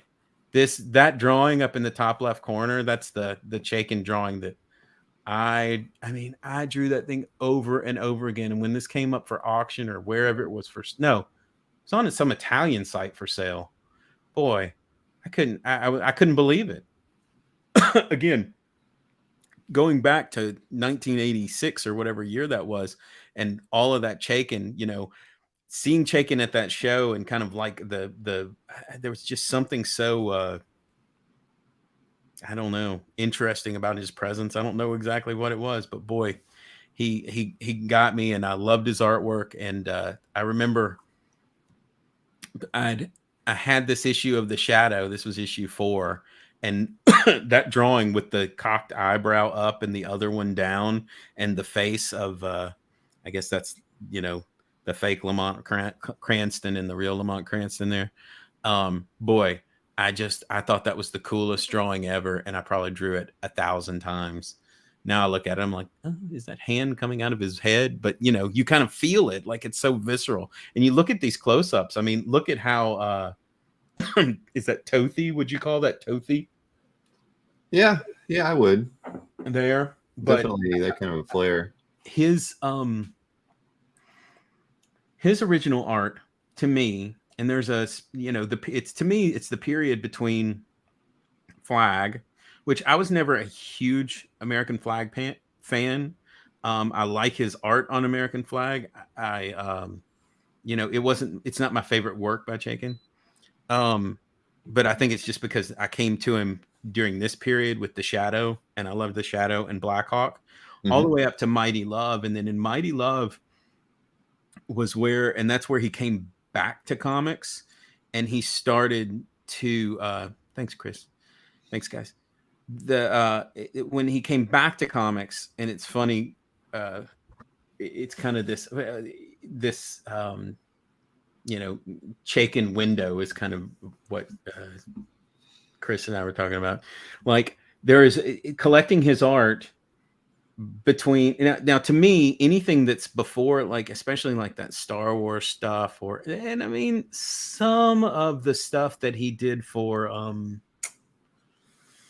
what is that? It was the same people. Maybe it was, what was the name of the company? Caliber or something like that. There's some of that stuff that was like the late, like 1979. That's pretty good. It kind of looks like Chaikin, but a lot of the stuff, like the Star Wars stuff, or like that stuff that's, you know, from the early DC, the House of Mystery stuff, it doesn't even look like Howard Chaikin's artwork to me. Like it looks, I don't know. It's just, I don't like it that much, or I don't appreciate it that much. Really, it starts with American Flag, and in 1980 all the way up to Mighty Love. And then with Mighty Love, even in some of the backgrounds there, he was doing stats for the backgrounds and adding them in Photoshop. So anything kind of after that, I mean, in Mighty Love, he still has the text on the page, which I think that one of the things about Chaikin's pages is they're constructed so well. I love the construction of how he tells stories, kind of like what we were talking about before. And then also he can draw pretty well. But really it's all about the graphic storytelling, and he does it so great. But I think somebody mentioned Miller, you know, with kind of these panels. And I think all those guys, Miller, Chaikin, Simonson, I really think in this period, they all kind of like really just inspired each other so well, and did so much for each other's work. I mean, if you look at kind of like The Dark Knight is so inspired by, American Flag, but I'm sure some of the technique that's in here that Frank Miller was doing, you know, and the storytelling technique that Frank Miller, that's the tall, skinny panels, you know, like they all kind of fed off of each other. Boy, to be a comic artist in New York in that era, just so amazing. I have a gift for you at Heroes. I'm going to give you some. And it's like the last time when I saw you gave me those Frank Quitely books. Those Quitely books. Nice. And no, as soon as you were talking about Chaikin, I was like, I have an original Howard Chaikin in my hands right now. Let me see it. When he sent me because now I'm getting the artwork, right? Yeah. To handle the sales. So Chaikin sent me the box of art, and he wrapped it. He wrapped the art in this piece of paper, and you know, and so as I'm peeling things apart, like it had all these little scribbly drawings on it. And, oh, really? Yeah, I was going to give him hell for not signing it, but yes, so I will give it to you. It's just a bunch of roughs from him, and this one kind of looks like you with glasses. I don't know. Yeah, I am. That's you know. Me. So, yeah, so I've had it cool. sitting over there on the printer for a while. I was like, I'm not sure what to do with it, but now I know what I'm going to do with it. I'm going to take it to Heroes, and I'm going to give it to you. Oh my gosh, thanks, Bill. Now I have to find something to give to you. You've got these giveaways, which we should probably do another one of, because we still have 2 more to do. Yes, well, we'll do that one in we got to get to that guy first. That's right. We got to work a little faster. Yeah, we got to work a little faster. So let's show the other. Let's look at this another Chaikin page, I think. Yep. So this one, look at this page. Now I wanted to talk about this because I always talked about how much I love these comics. Like I had it sitting. Oh, there it is, right there. I loved Amazing Heroes, and so how I was visiting my uncle in Minnesota, and I went to, anytime I go to another city, I try to go to a comic store because I don't know, you know, I love comics. And so they had an issue of Amazing Heroes that had this interview with Howard Chaykin, and I remember going back to my uncle's and sitting there and reading it, and he's, so I had the experience in 86, and then this is a few years later, and remembering Howard Chaykin and then staying as a fan and then reading this interview as a teenager, like that loves making comics and wanted to make comics and everything. Boy, it was just mind blowing. Anyway, so this page shows up on Heritage and the frontispiece. So let me show you this if you'll come back to me here. The frontispiece. A recent purchase? Yeah, it was. Yeah, I think you picked it. You picked it on the thing. Pick it, yeah. The frontispiece was this right here. This is the interview with Howard Chaykin. Oh, sweet. So that's the same piece. I'm not terribly nostalgic about things, as Howard will say. Nostalgia is good now, good nostalgia. But this, I don't know. There's something about this piece, and somebody on CAF has the cover to this as well. And I think I've asked if they ever wanted to sell it to let me know. But it's a great interview with Howard Chaykin. If you ever really want to read some just a great interview and one of the great minds of comics, there's an entire book of Howard Chaykin interviews called Howard Chaykin Interviews that you can get on Amazon, and it goes all the way. It starts early Amazing Heroes, maybe even before that. I mean, it goes all the way back to first interviews that they could find with him, all the way up to like Mighty Love, and maybe somewhat past that, maybe into some of the modern Image stuff. I've seen him. It is a great book, and if you like listening to Howard talk or enjoy his stories and enjoy I enjoy the cadence of his voice. I think his storytelling is great. I think his books are really good. Some are better than others. I just, I've just been a fan for a long time, and I really appreciate the guy. And, and so pieces of work like Black Hawk and Shadow, I think are great pieces to collect. They are complete pages. They have great graphic design. I have another Black Hawk page. I don't think I have any other Shadow pages. I've got some pages from Midnight Men, which I think that those pages are great. Mighty Love. What I really want, I want to find a Black Kiss page at some point. There was one that was up on Heritage, but I think it went for a lot more than again, it's one of those books. It was a strong it went strong. And it's another one of those books that and one will pop up at some point. I mean, I like buying collector to collector if I have to get something through Heritage or through an auction house. I mean, I think Comic Link things kind of land at more realistic prices on Comic Link.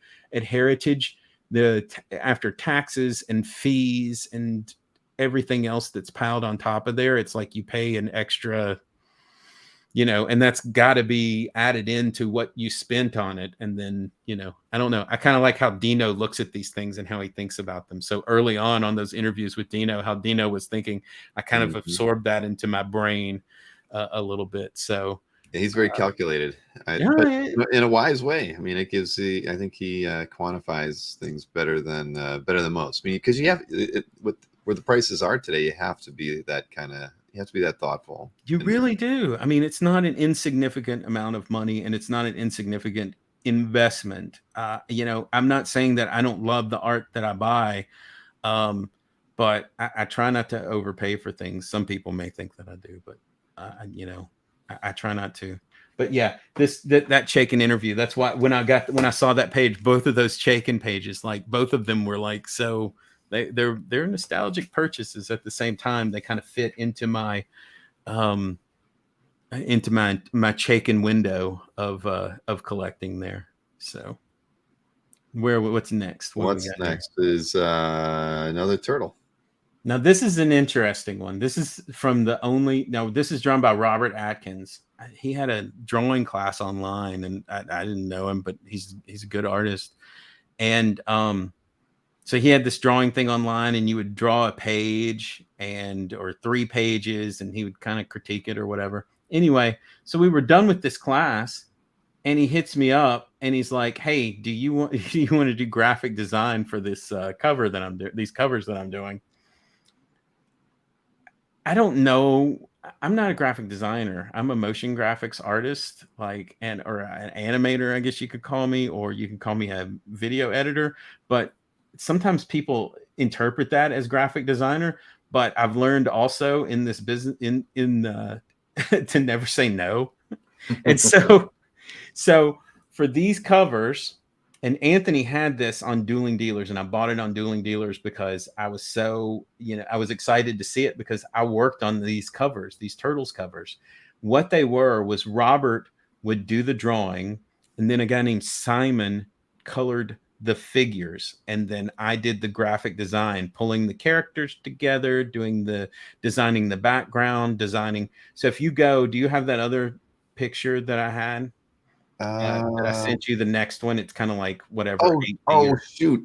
That's, I don't think I carried that one over. I think I may have sent it to you. You sent it to me separate, but give me a minute. I do. I think. Yeah, I'll talk for a second. So there were all 4 turtles, and then there was a Shredder, and then there was Bebop and Rocksteady, and they were done as action figure covers. So everybody kind of knows, anybody watching would know the action figure covers that they've done with like Star Wars, or they've done with Marvel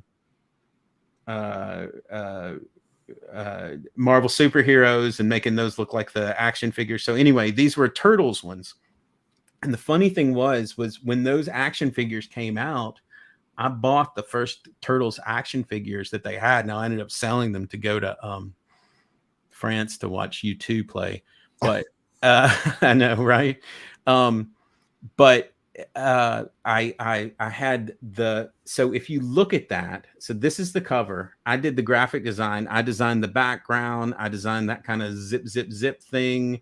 I made the Leonardo, and I laid everything out. And then it was for a thing called Blind Box. I did the distressing of the thing to make it look like it was on a card. I made the little blister pack there. But the coloring on the turtle and on the action figure was done by Simon, shit, I can't remember his last name.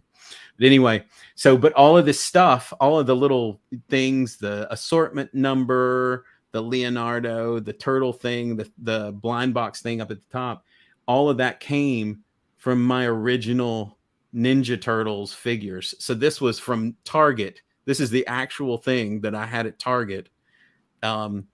That I from the scan of the original Turtles. But anyway, this is my only comics credit. Is doing the graphic design for these covers, and it was cool because my name was in it. And I went to the comic shop, and one of the guys that worked there was like, "Hey, I saw your name in there." I was like, "Oh, that's I don't know." It was a good feeling. It was a really great feeling. I got that feeling for that day. It was pretty cool. Although Nick Patera put one of my drawings in the back of his latest book, but I think it's just because he wants that Flex Mentallo prelim. So anyway, Anthony had, it was funny, on one of the early Dueling Dealers, Anthony had the Leonardo. It's this one, and there's a figure of it, and then he also had Shredder. And I bought both of them from him because I don't know. I've only met Robert one time. He it's funny. I got paid for it. So the guy his name is Court Gibeau or something along. Kurt Gibeau, yeah. Yeah. So he was the guy. He lived in Nashville, actually, which was kind of a strange coincidence. Doesn't he still? Does he? I don't know. Yeah. I never met him. But he hired me to do some other graphic design for him after that. So I guess I was pretty good at it. I don't know. I know how to I know how to use Illustrator and Photoshop. So I guess that makes me a graphic designer, but I've never really considered myself one.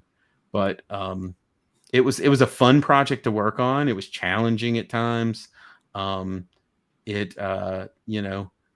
didn't know what I was doing, but they turned out pretty good. So that's my comic story.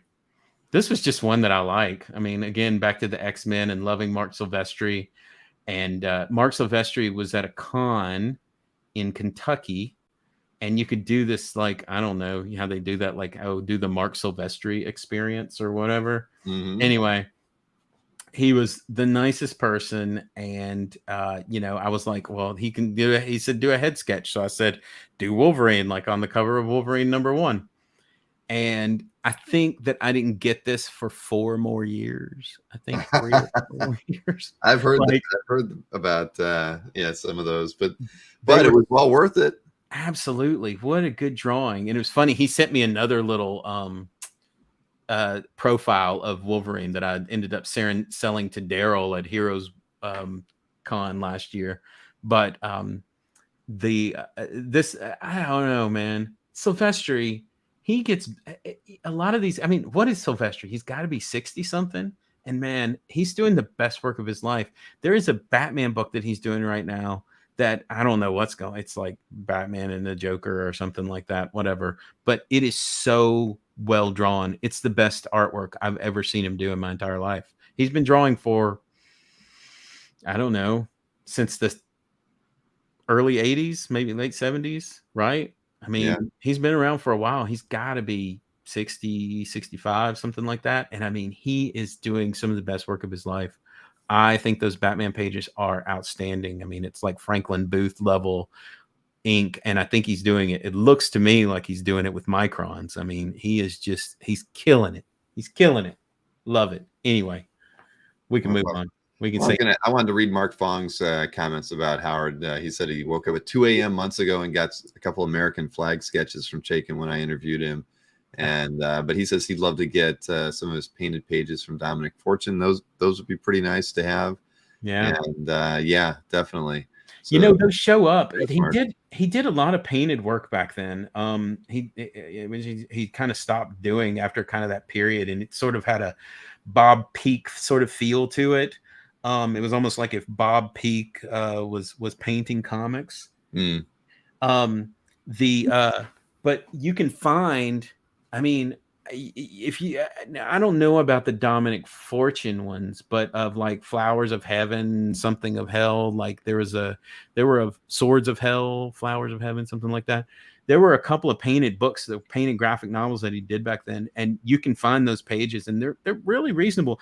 Honestly, I think in general, Howard's artwork is fairly reasonably priced. I mean, some of the early flags, I think I paid $3,000 or $3,500 or something like that for that page from the first issue of Flag. But I mean, the Shadow page, I think was like $300 or $400. That Blackhawk page, that was less than 6 months ago. And I think I paid less than $1,000 for it through Heritage. So they're really, and any of those painted pages, I mean, they're not that expensive, and you can find them out there. You should be able to find something, and pretty good examples through Comic Art Tracker and through CAF, and they're out there. So it's good stuff. Good stuff. Well, you remember this one, right? I do remember this one. So we did a live. Yeah, the only live episode of the Dueling Dealers in Columbus last year. Yeah. Was this the only piece that sold? No, Larry got a piece too, didn't he? Was it? I thought, wow, I didn't know it was the only one. Man, he pulled, I saw it in the corner and I was like, what the F is that? And he's like, I'll bring that out a second. And like, I love John Byrne's Superman so much. And I know Byrne did a lot of these commissions, but that was before I was really kind of able to collect. And so, being able to get this and I mean, look at that, the face, I think his face is a little more squared off than it was when he was drawing Superman. But boy, I really love it. Kind of the homage to Superman #1. And yeah, it was really something else. That I love John Byrne. John Byrne to me is like, like I said, Star Wars and Superman, just something that he's the first comic artist that I knew, that I loved, that and he was so incredibly prolific throughout his career.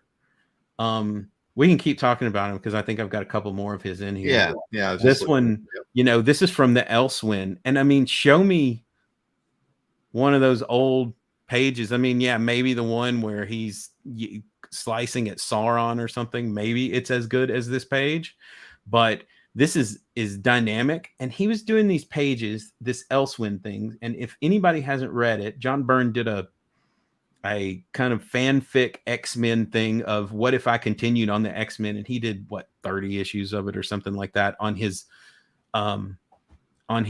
message board. You can still go and read all of it there. On Facebook, people have compiled it into PDFs to be able to read for ease of use. And I got this one through I think I got this one through Anthony, but I've gotten a couple through Jim Warden as well.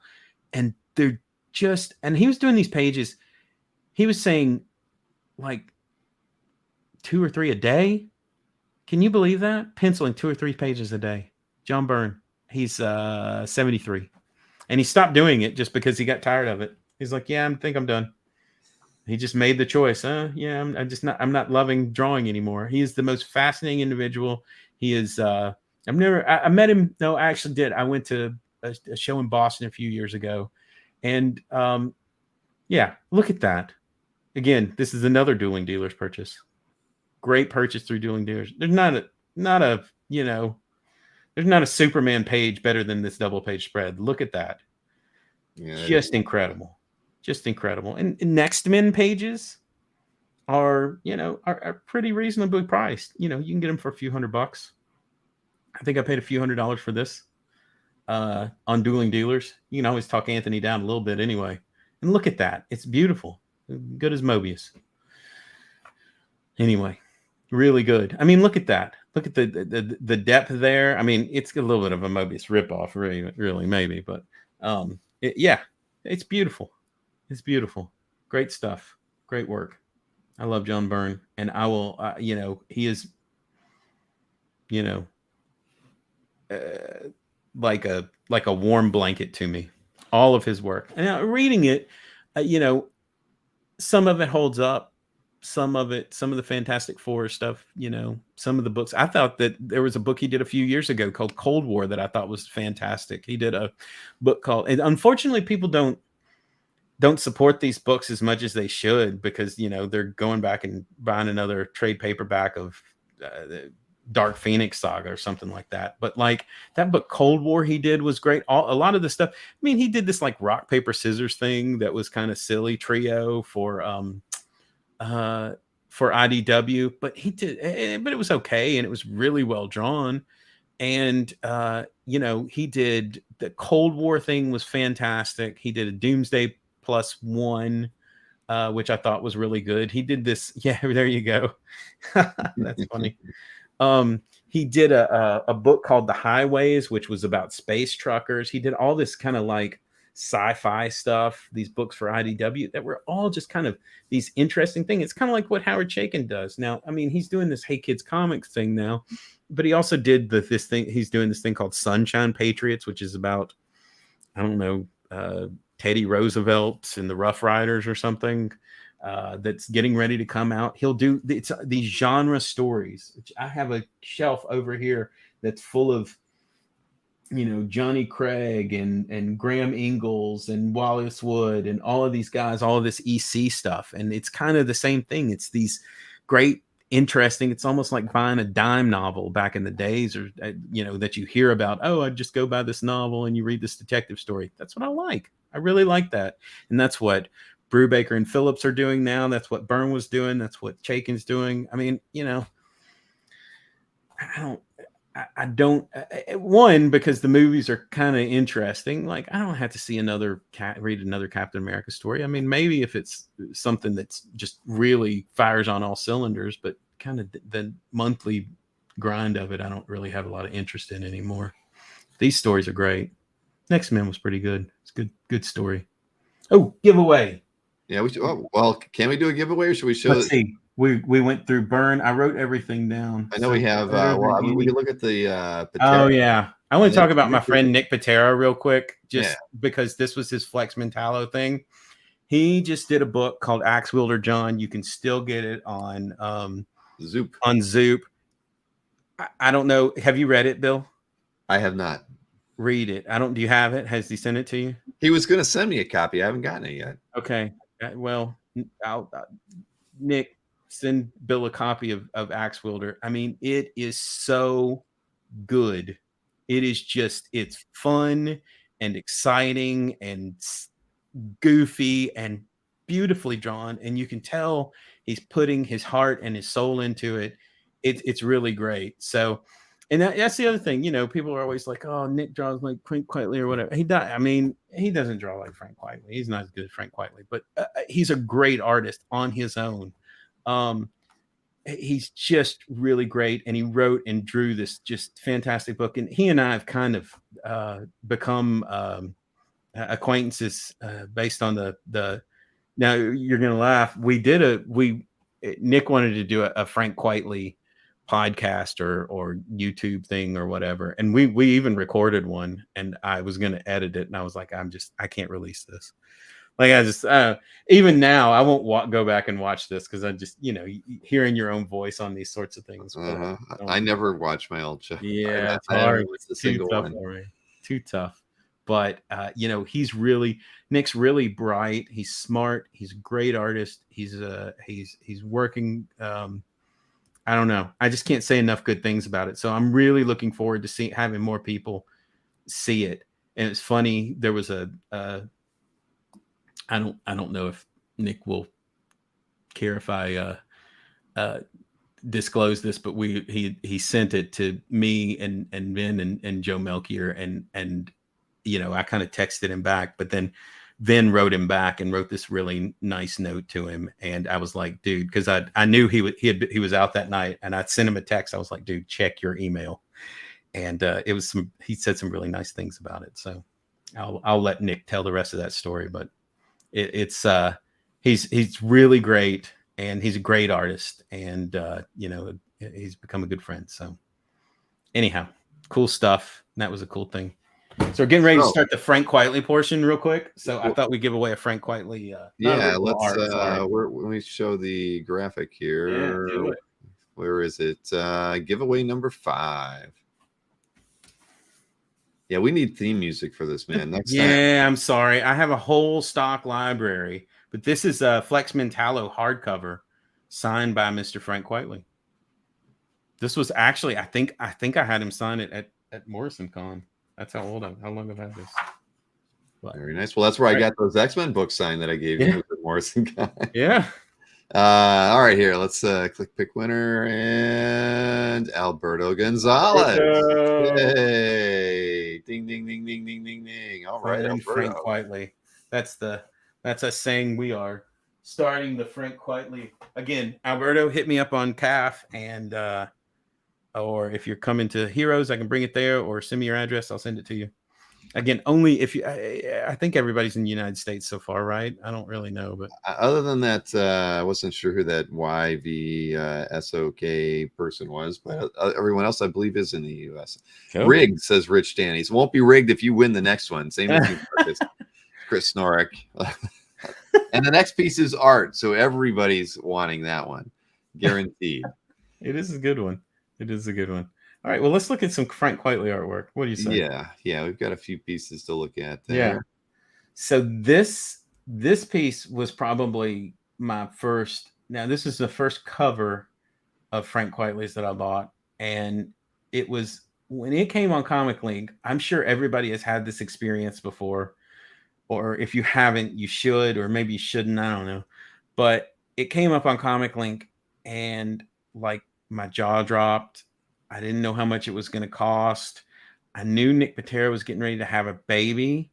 And so, yeah, and she's hot.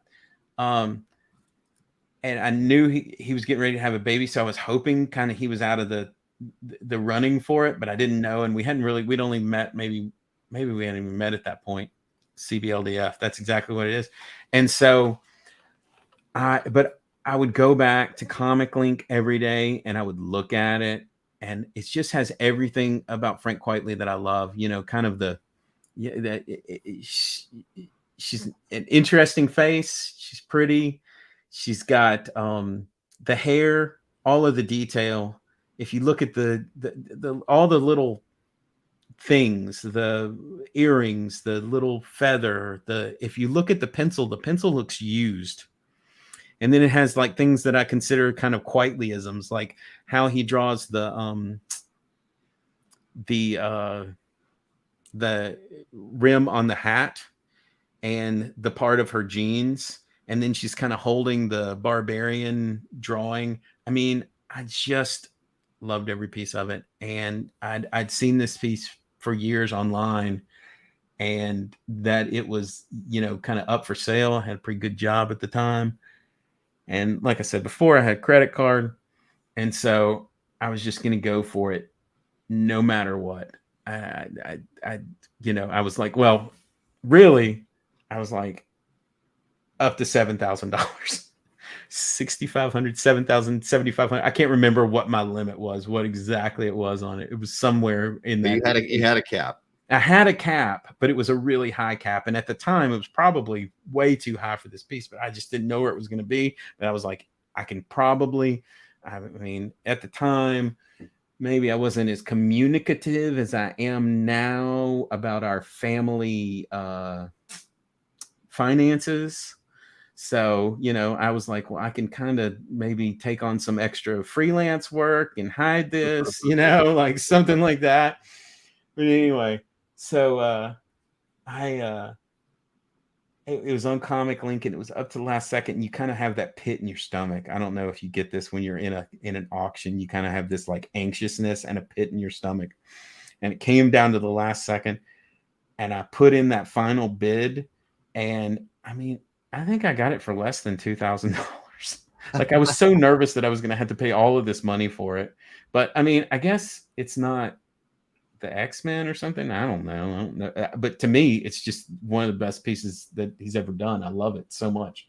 It's completely Frank Quitely to me. And it's also beautiful. And yeah, she's hot, but like, you know, whatever.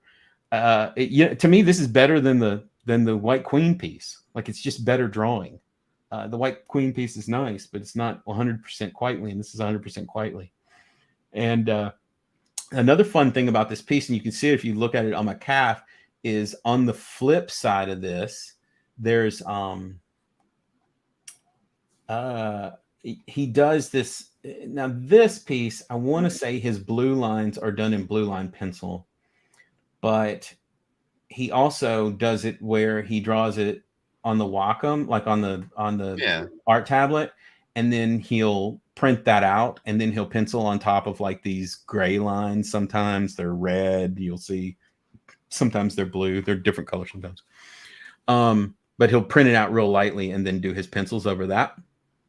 On the other side of this is some of those for We 3.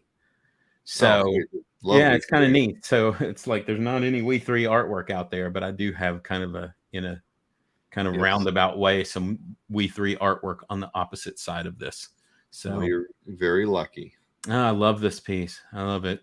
I just think it's, and what's funny, I talked to Vin about this when I was in Boston, and his daughter was there, and his daughter loved this piece, and like she would draw pictures of it. He's like, oh yeah, my daughter, she was there. Her name's Orla. And she was like, yeah, oh yeah, I loved that one. And she did her own version of it, which I think he still has. So very nice. Now this is a CAF purchase. There's a fun story that goes with this one though. I'll try not to, again, I know we're going kind of long here, but I'll try to get through it. So when this one came up on CAF, Mike, I don't know, More Great Art. I can't remember Mike's last name. But anyway, he had it up for sale, and I guess he was doing a cover out of it. And so he posted this for sale. And Alexander, maybe? Yeah. Yeah. He posted it for sale. Now, again, at this time, I don't know any of these people. I don't know any of the artists. I don't know anybody for anything. And so he posted it up for sale, and it was like $7,000 or something like that, or $6,000. Yeah, I think it was like $6,000. He put it up there for that. And I emailed him, and I was like, hey, if you want to take 4, you know, because I'm going to see how cheap I can get something, because I don't have any money. So he was like, well, you want to meet in the middle? I was like, all right. He's like, I don't know when I can get it to you. He still has it in Scotland, but you know, we'll get it when we can. So we ended up doing that again, put it on the credit card. it is a complete, which is a completely irresponsible thing to do to anybody. Don't do that, or do it. I don't know. You ended up all right. So, now we don't have any credit card debt, but whatever. It's not the best way to collect, but sometimes you got to do what you got to do. You know what I mean? If it's I important. understand. I don't know if I've ever done it that way, but Yeah. but I know many people who do. You gotta sometimes. But let me tell you something. To finish this story. So anyway, a few months. So C2E2. Whenever the C2E2 was after I bought this, I went to that C2E2, and I met Mike. And so I'm talking to him, and I'm like, "Oh, I bought the Frank Quitely piece from you." And he's like, "Oh, cool. I've got something for you." And he gave me the comic. He gave me 2 or 3 of them that were signed by Frank Quitely and the writer or something. I was like, "Oh, thanks." I was like, "Do you know when I'm going to get the piece?" He's like, "I don't know." And at the time, Frank Quitely had an exhibition in Scotland at a place called in Glasgow at a museum called the Kelvin Grove. And I was like, I'm thinking about, I'd really like to go see that thing. And I was just talking about it. You know how sometimes you talk things to, I don't know, maybe I was manifesting it. I don't freaking know. But anyway, so I was talking about it like, oh, I might go do this. Maybe I was just trying to boast to say maybe I could go to Scotland or something. Regardless, he's like, well, if you're going to be over there, why don't you just pick it up from him? And I was like, what? To me, like these guys were sort of like, again, artists always, I hold them to the highest regard up on the pedestal. So I was like, oh, really tell me more. He's like, yeah, going over there, you should do that. Anyway, so I went to my wife that night in the hotel room and I asked her and I was like, okay, so what do you think? You want to go to Scotland? And she was like, sure. So we bought tickets to Scotland. I got an email from Mr. Frank Quitely, and I took my artwork over there. You can see my portfolio. That's my Jupiter's Legacy page that I had him sign, and picked up the piece of artwork. And this was a picture I put up on, And then we went to his exhibition, and he showed us around. He was the most cordial and just the nicest person. There's another picture I have of us. Like I had the portfolio, and when I was walking with the portfolio, he's like, "Here, let me carry that for you, Chuck." Like he carried Frank Quitely carried my portfolio for me as we were, strolling through Glasgow. It was a beautiful day there. It was a wonderful exhibition. He is not only the greatest artist in comics and to work in comics, but he also is a very nice person. And it was a great exhibition. It was hugely successful for the museum. Glasgow and Scotland was one of the best places that I've ever been. I loved it. And it was funny because although I did put that on my credit card, I got the full Frank Quitely experience. Now I'm not gonna. I don't know. You'll have to ask Joe Melchior if everybody can get that, but it's I will. It was pretty wonderful. Oh, there he is. Yeah, they had these little standees. They had this cool thing where you could, draw your own comics character. And they'd done things with the schools there, and this is the Kelvin Grove that Quitely had done a drawing of Superman over. That was kind of the official drawing of the exhibition. So it was really something special. It was a great trip. If you've never been to Scotland, you should. I have not. Well, I don't know if I'd been to Europe, the continent, to Spain and France and Italy and all. There's kind of a level of stress because you don't speak the language, or I don't speak the language. I don't know if you speak the language or not, but there's a level of stress that comes along with that when going to Scotland that you don't have that. Like, it's kind of nice. We got there, we flew into Boston. It was a faster plane ride, and then we got there early in the morning, and like we got there before our hotel room was ready. Now the cool thing is now when you go to Glasgow, you can go to a hotel that is a Frank Quitely hotel. There is a hotel that has all his, it's a Radisson Red, and it has all his art in there. Someone saw the exhibition at the Kelvin Grove. And when this kind of boutique Radisson called Radisson Red, they saw it and they were like, oh, we like to have local artists do the art for these. And so you can go to a Frank Quitely themed hotel in Glasgow. That's crazy. In Glasgow. It's right there on the water, kind of right across the street from where we stayed. I mean, it's really something. And now he's doing these, I don't know if you can see those up there, but he's got 2 different bottles. He's done his second one here, which are really great. He's doing Scotch. He's doing Scotch covers. And it kind of reads like a comic. So it's like, here's the story. This is the Changeling. And it's kind of the story of, and each thing acts as a panel and tells the story.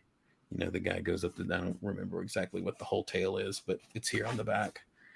And then, you open it up, and he designed all of this stuff. This is the less expensive version. There's a more expensive version that's like, I don't know, $3,500 that comes with a drawing, or not a drawing, but a print or something. This is the not quite that expensive, but it's really nice. And there's 2 of them. I have another one up here that's called No Corners to Hide. So, I remember seeing some stuff on Facebook. Wasn't like Grant Morrison there with him, or yeah, maybe like so. That. Yeah, I think with Melchior, they were checking it all out. Yeah, this one's a little darker, but it's kind of cool. What? I want to go to his hotel. I do too. We haven't been back since then. Oh, but what I was going to say is we got there super early in the morning, and I just remember going in, and there was this sweet, like, granny lady that, like, she's like, oh, you all look so tired. I can't do a Scottish accent, so I won't even try, but like, oh, you all look so tired. Let me sit down. And she gave us some food and she's like, you want some coffee? Here's a nice coffee. And everyone was like that. Everyone there was just it's such a friendly place to visit. And again, Vin was so nice that night. The night that we got there, again, Mindy and I, when we travel places, we like to have 2 for 3 for whatever. And there's a band called the XX that we really like.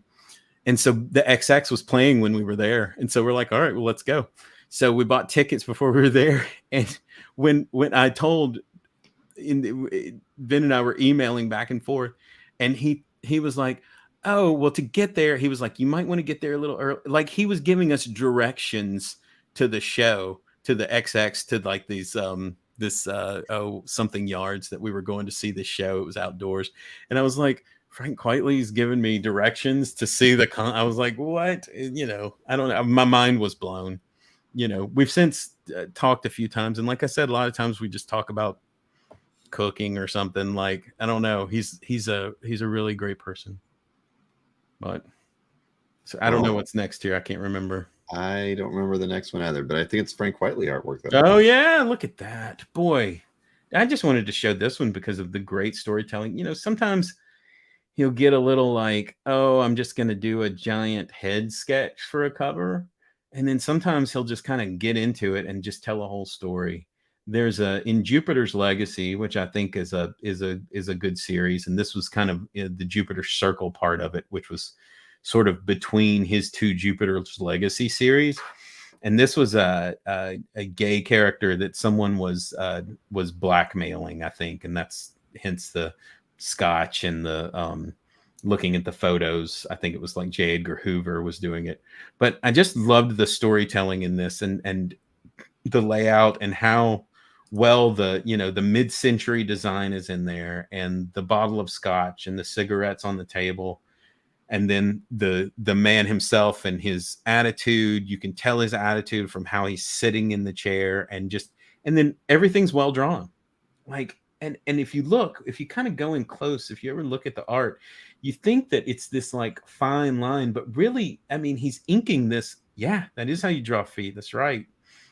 He's inking this with the pencil.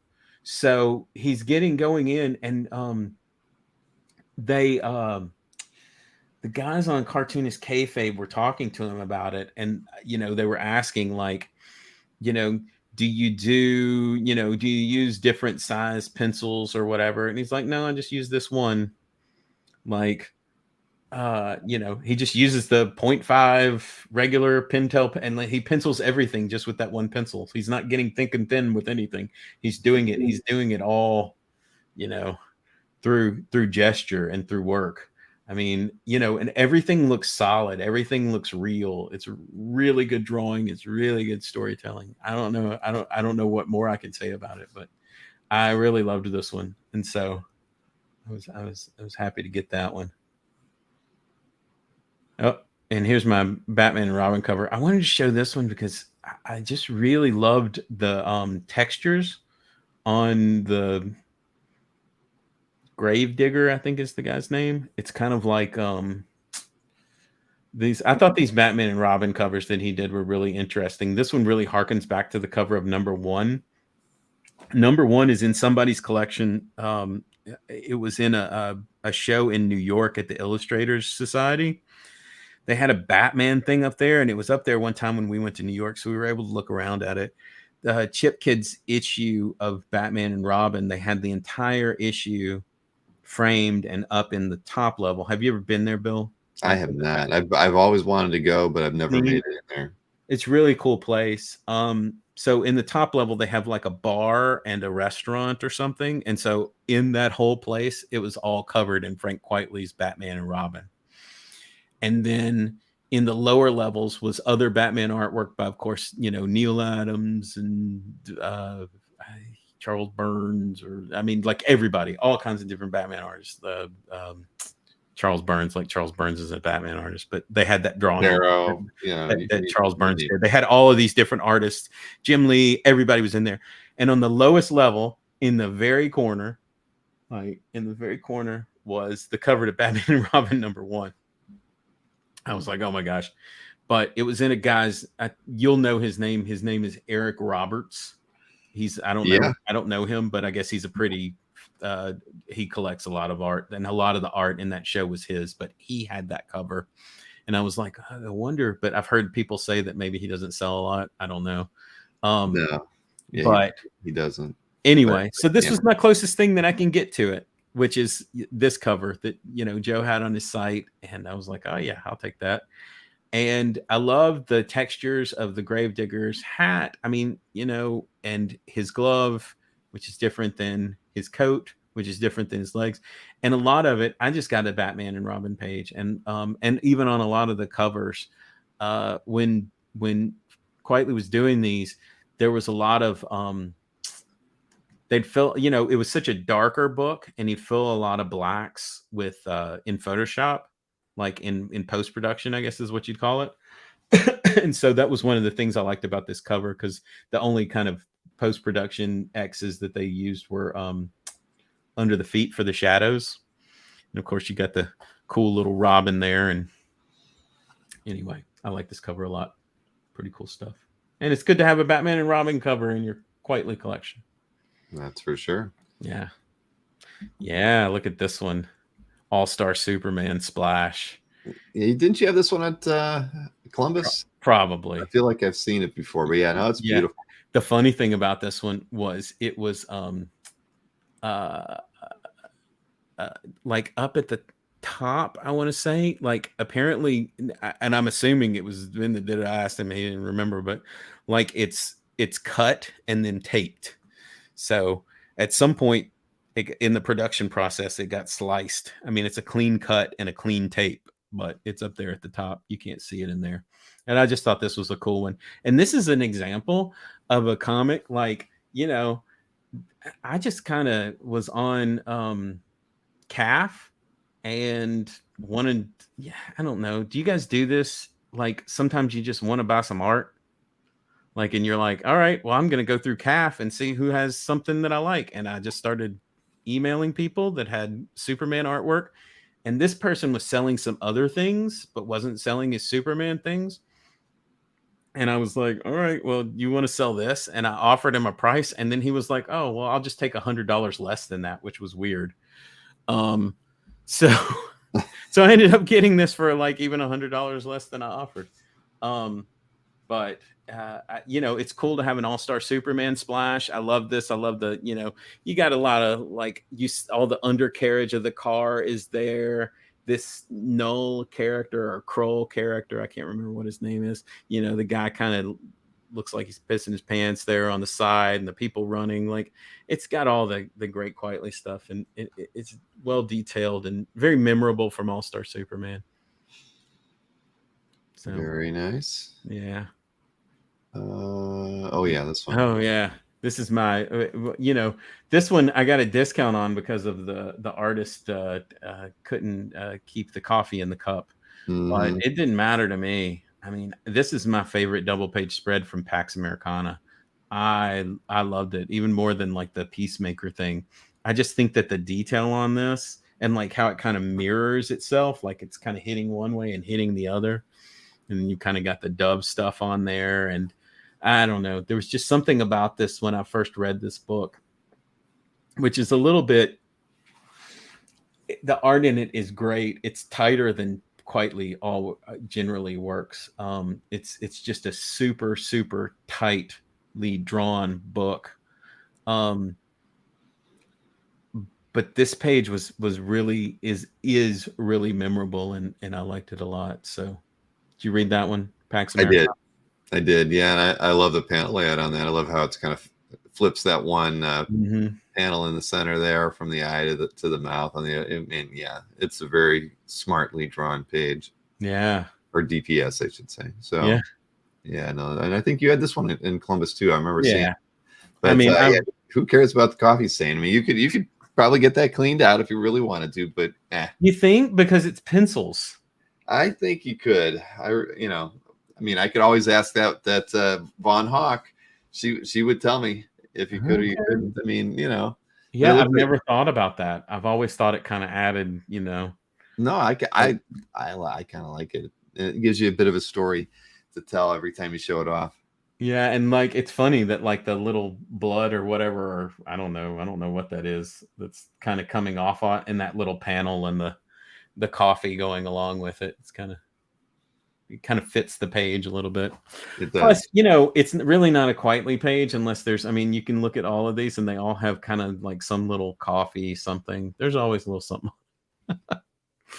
There's always a little something like here and there. So Marcus is now original Quietly coffee. You want to leave? That's right. And maybe I got his DNA and we can clone him. I don't know if his coffee would have it. Yeah. Is this the last one? Yes, one more. Let's do it. And then we'll do the last giveaway. Yeah. So this one, I know I've told this story before, but if you look on CAF, I mean, I didn't want to seem like a jerk and like have to Chuck on there, like, you know, like I'm best friends with Frank Quietly or something. But I thought I'd show this off here because I've kind of told all of these stories. But like, and again, you can see up here in the corner, there's just like some stray paint strokes. But this one was a gift, actually. And there's in Scotland, in Glasgow, there's I don't know what they are. Pam. It's something they play ping pong. It's a ping pong group or something. Anyway, they get all of these local artists to do ping pong paddles. And they did 2 of these kind of, I think one was before the pandemic and one was during it. But as a fundraiser for their team, they do that, and they have all of these different artists, and there's some really nice ones in there. And Vin did one of Superman, and it was one of those things where I like didn't tell anybody. Like I was like, oh, I'm not going to tell, because at the time that guy Christian was collecting, and I knew he would be able to outbid me. That guy was like, he had, you know, just he was spending like crazy on Quietly at the time. I was like, oh my gosh, I hope Christian didn't see this. Anyway, so I threw my bid in. I threw a pretty decent bid in, and I got it. And and the guy, when he wrote me back, he was like, thank you so much. And Vin's thrown something a little extra in there for you. And that's what this was. And I treasure it. I love it. I think it's great example of a painting, a watercolor by him. And, you know, I like Sandman. You know, I think some of that early art, like is a little rough around the edges. You know, it's probably, I think probably the best stuff is besides Frank Quietly on that, that book, which the originals of that were in the Kelvin Grove. And boy, that's just some amazing artwork to behold. It's beautiful. And, but you know, I really treasure this, and it was a nice gesture, for him to send me this, and I love it. I love it. It's I one think of my I favorite. can call you Frank's friend or Vin's But, friend. Is that? yeah, I mean, I don't want to like be presumptuous, but I do. Hey, if you pick up his $200 bar tabs, I'd say. I don't know. He knows it. I don't know. He would never watch this, but maybe. I don't know. We're like I said, you know, he was on a cooking show recently in Scotland. He was you can do like if you sign up for VPN, you can like get them to give you a certain thing, and you can watch the BBC. It's on the BBC, and it was this show kind of like Top Chef or something, but it's like Scotland's top thing, and he was one of the guys, one of the judges for it. So he was telling me about that. It was pretty interesting. It sounded like a really interesting experience. But if anybody has an opportunity, it's called, look it up, Frank Quietly on there's a Frank Quietly group on Facebook that, you know, we always post stuff. By the way, did you see the interview? I'm sorry to keep this going, but we'll wrap this up soon. Do we have, is anybody still watching? I mean, there's 46 people still tuned in. Hey guys, here we are. Try and take that, Trav Moore. The Travis Charest did an interview with Mark Miller on his channel, on his YouTube channel. Okay. You should check it out. I didn't hear about it. It's really interesting. I mean, I've never even heard Travis Charest talk. I'd never seen him. He, you know, again, it's funny. He and Mark Miller talk about it on there, and he's like, you know, sometimes you think about these artists and you just think about them as like these other beings, and you don't. And I'm like, that is what we think of you, Travis Charest. I mean, how good is he? I mean, to me, his storytelling is, but his artwork is beyond compare. I mean, he's a great illustrator. I mean, he really is. Oh, without question. Well, I'll have to check that out. No, better make. Yeah, look it up. He did his interview with Quietly as well. Is the last two he did, because he's got a new book coming out called The Ambassadors that Quietly just drew. It's this, and he did the first issue, and then Carl Kerschel did the second issue, and then the third issue is done by Charest. He got Charest to do a comic. He was like, I got Frank Quietly and Travis Charest to draw a comic for me. He's like, this has been years in the making. But they're both, it's a good comic. It's kind of fun, superhero shit, but it's pretty good.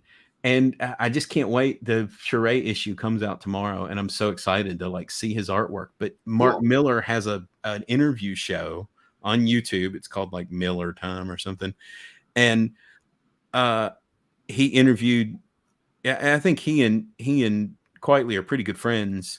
And so they just sat there and talked about all of the stuff, like going and working on, for Wildstorm, and for, I mean, just listening to them tell these stories and how they like, oh yeah, they put us up here, we slept on the floor there, and we went to Australia and all this stuff.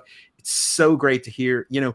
I love these stories. And it's one of the things I really love about that book, that Meet Me in San Diego. You should check that out, because they're telling these stories about, you know, we kind of read the comics and kind of, they become a part of us. They become part of our story, our life, you know, whether it's, you know, Nick will talk about The Authority and how it inspired him, or I'll talk about, you know, John Byrne or Howard Chaykin, and reading those words, and like it kind of made me want to be smarter. Like, you know what I mean? Like, he's so smart, and it's like, oh, I want to know how to talk like that. I mean, I don't think that I do, but you know, I don't talk like a lot of the guys I went to school with. So, you know, they're not watching either. So no, I promise. No, they're not. So, I don't know. It's just kind of, and even if they do, they know what I'm talking about because they always would say, Chuck, you're so smart because you don't talk like this or whatever. Like, it's not that I'm trying to be smart. It's just that I don't know. That's just who I am. And so that's one of the things that I like about the comics community and the collecting community is it's a very inclusive group of people, exclusive and inclusive. And so anyway, like these, let's do a giveaway. We're going to do the final giveaway. Thanks for everybody listening to all this ranting. It's a lot of fun. Bill, I love everything that you do and everything that you've done for all of us. What guest are you going to announce right now for your show next year? Well, I have an announcement for Thursday. Okay. And you've mentioned this artist's name more than once today.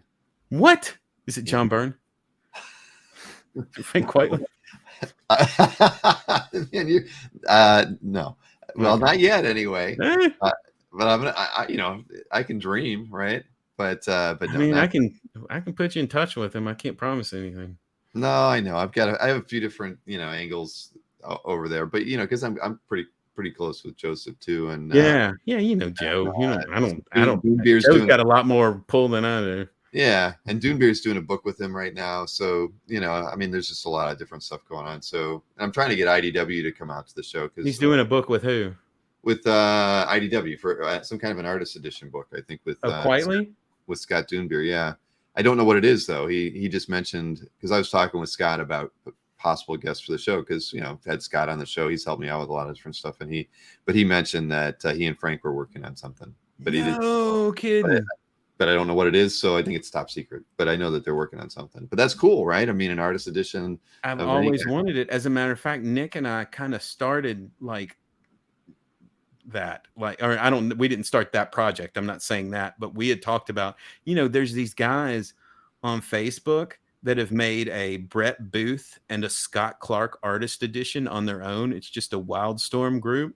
Sure. Why not, right? Yeah, and they they're full size. They're just like the Jim Lee artist edition. They're full size artist editions. I haven't seen them, but apparently they're pretty nice.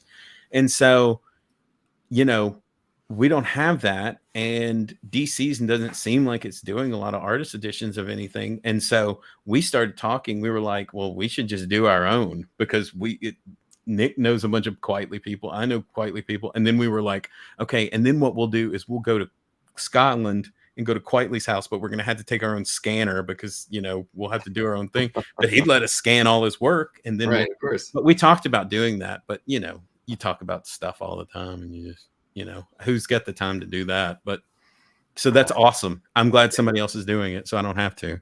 Yeah. But yeah, I think there's a lot of cool stuff coming up. Well, did you get that? What's the latest one? The Kevin Nolan one? I have not gotten that one yet, but I do want to get that. Awesome. I want to get it before the because I have Kevin Nolan on for an art sale show. Oh, really? Beginning first. That's right. June 10th. I knew that. June 10th. So yeah, he'll be. I think we're only going to be having. He's going to be doing stuff just for the show. Art. Really? Yeah. Well, I've seen he's posted a couple of things on CAF, and just sold them through CAF. Like he'll post a Doctor Strange and. Yeah, there was a couple other things. I remember. I think Rich Danny's picked one up through the Dueling Dealers once too. I mean, his stuff is great. I love Kevin Nolan. I really do. But his artist edition is just so good. It's it has that whole man thing story in it. It's got a lot of stuff. I know Simon has a lot of that stuff. The New Mutants stuff. Mm-hmm. I think I've talked to him about that. I don't think I'm talking out of turn saying that, but I know he has at least a couple. But Kevin Nolan, he is such a unique and great artist. I agree. I'm looking forward to it. His panel that we did, what was it? Was it in the fall? I mean, it was one of the most viewed panels we've ever had, and because Dunebeer did the interview for that as a lead into doing the artist edition. Mm-hmm. He showed off a lot of art that was going into the artist edition, but people loved it. I mean, I know for that show, it was like the most viewed panel that we had, and it had a ton of views after the fact. So yeah, I mean, I'm looking forward to doing my own panel with him. Yeah, I met him. He was at a show in Memphis a few years ago, and just a real soft-spoken, Midwestern, friendly guy. His wife was just kind of sitting there watching him draw and drawing away. Like, you look at his art, and you're like, "Is this man bizarre?" Like, he has such an interesting style. It's so unique to like. I don't even know exactly where it comes from. Like, a lot of people, you can kind of look at it, like even Quietly's work, you can go, okay, I see a little Winsor McKay in here. I see, and then he'll talk about um, Dudley Watkins, which is a Scottish cartoonist, and you see a little bit of you see a lot of classical art in there. So he constructs characters almost like you hear him talk. He's talked a little bit about John Buscema, but it's because John Buscema also kind of had that like Michelangelo thing, and so you look at that and you see those classical artists in the work. And but Kevin Nolan, I don't know where that comes from, man. That's how he draws eyes and everything. You're like, is he some punk rocker? But no, he's just this unassuming sort of Midwestern dude. I don't know where he's a great artist though. I agree. And like Rich, I know Kayfabe did a thing. Is it worth buying? I'm sure that the answer at the end of their show is that it was worth buying. Yeah. There's a Michael Golden one. There's another Michael Golden one coming out soon too. There's a Marvel Michael Golden. Oh, that's right. Yeah, there is. Yep. Yeah, I remember Scott telling me about that one too. So that's hey, I am so happy that IDW keeps up the good work putting those books out. Absolutely. Absolutely. He have scanner will scan, right? I mean, if I was him, I mean, he's doing that. He scanned all that Romita Senior Spidey strip art from Mike recently, because Mike has like the first 100 and he's got the first 100 Sundays and all this kind of stuff. So they're putting out a book for that. I mean, it's cool, at least to get it out there for everybody. But let's play the video for the sixth item of the giveaways here. And it is for original piece of art. It isn't a Frank Quietly piece of art. No, sorry. I looked. I didn't have anything I could give. I thought about it, but there wasn't anything in there. It's still nice. This is an original Philippe Andrade. This is one of Felix's guys. Yeah. This was there's a book that this guy did, and it's called Layla Starr. Yeah. And it's outstanding. I mean, I don't remember who the writer is, Ram V or something like that, but it's really good. And this guy, to me, I think he's a great artist. And so I won this on Felix's thing, but then I ended up purchasing a page of his afterwards. So I thought we'd give this away tonight, so somebody can win a original Hellboy sketch by Philippe Andrade. I don't even know. Is that how you say it? Andrade? I thought it was Andrade, but I could be Andrade. Wrong. Yeah. But I mean, I can't. When I was collecting comics, one of the things I would always pride myself on is it's so dumb. I would look at the corner. I could just look at even just the slightest, like a corner, and be like, oh, that's John Byrne, or that's Norm Brayfogle, or that's Al Milgrom, or some person. I could always tell who the artist was. But now, a lot of it, there's a lot, the manga influence, Andrade. Thank you, Marcus. So a lot of the manga influence and a lot of the art being created digitally, I'm not discounting its value, but I can't tell it all apart as well as I used to could. And so drum roll. Doug C. All right. Congratulations, Doug C. Number 38. Doug C, are you still here? We hope. Let's see. Okay, are you even listening? Come on. Let's just give it to Chris Snorek. I know. I felt so bad when Chris missed out on that thing artwork on Sunday because I don't give any teasers to anybody. But when I saw it, I was like, oh, Doug C's here. All right, Doug C. Congratulations. All right. Well, Doug, hit me up on CAF. Congratulations. You got a cool piece of art. And if you're or going to if you're going Heroes, just hand deliver. I'll hand deliver it. You will hang out, talk about art, whatever. We can run up a beer tab and Chuck will take care of it. Ah.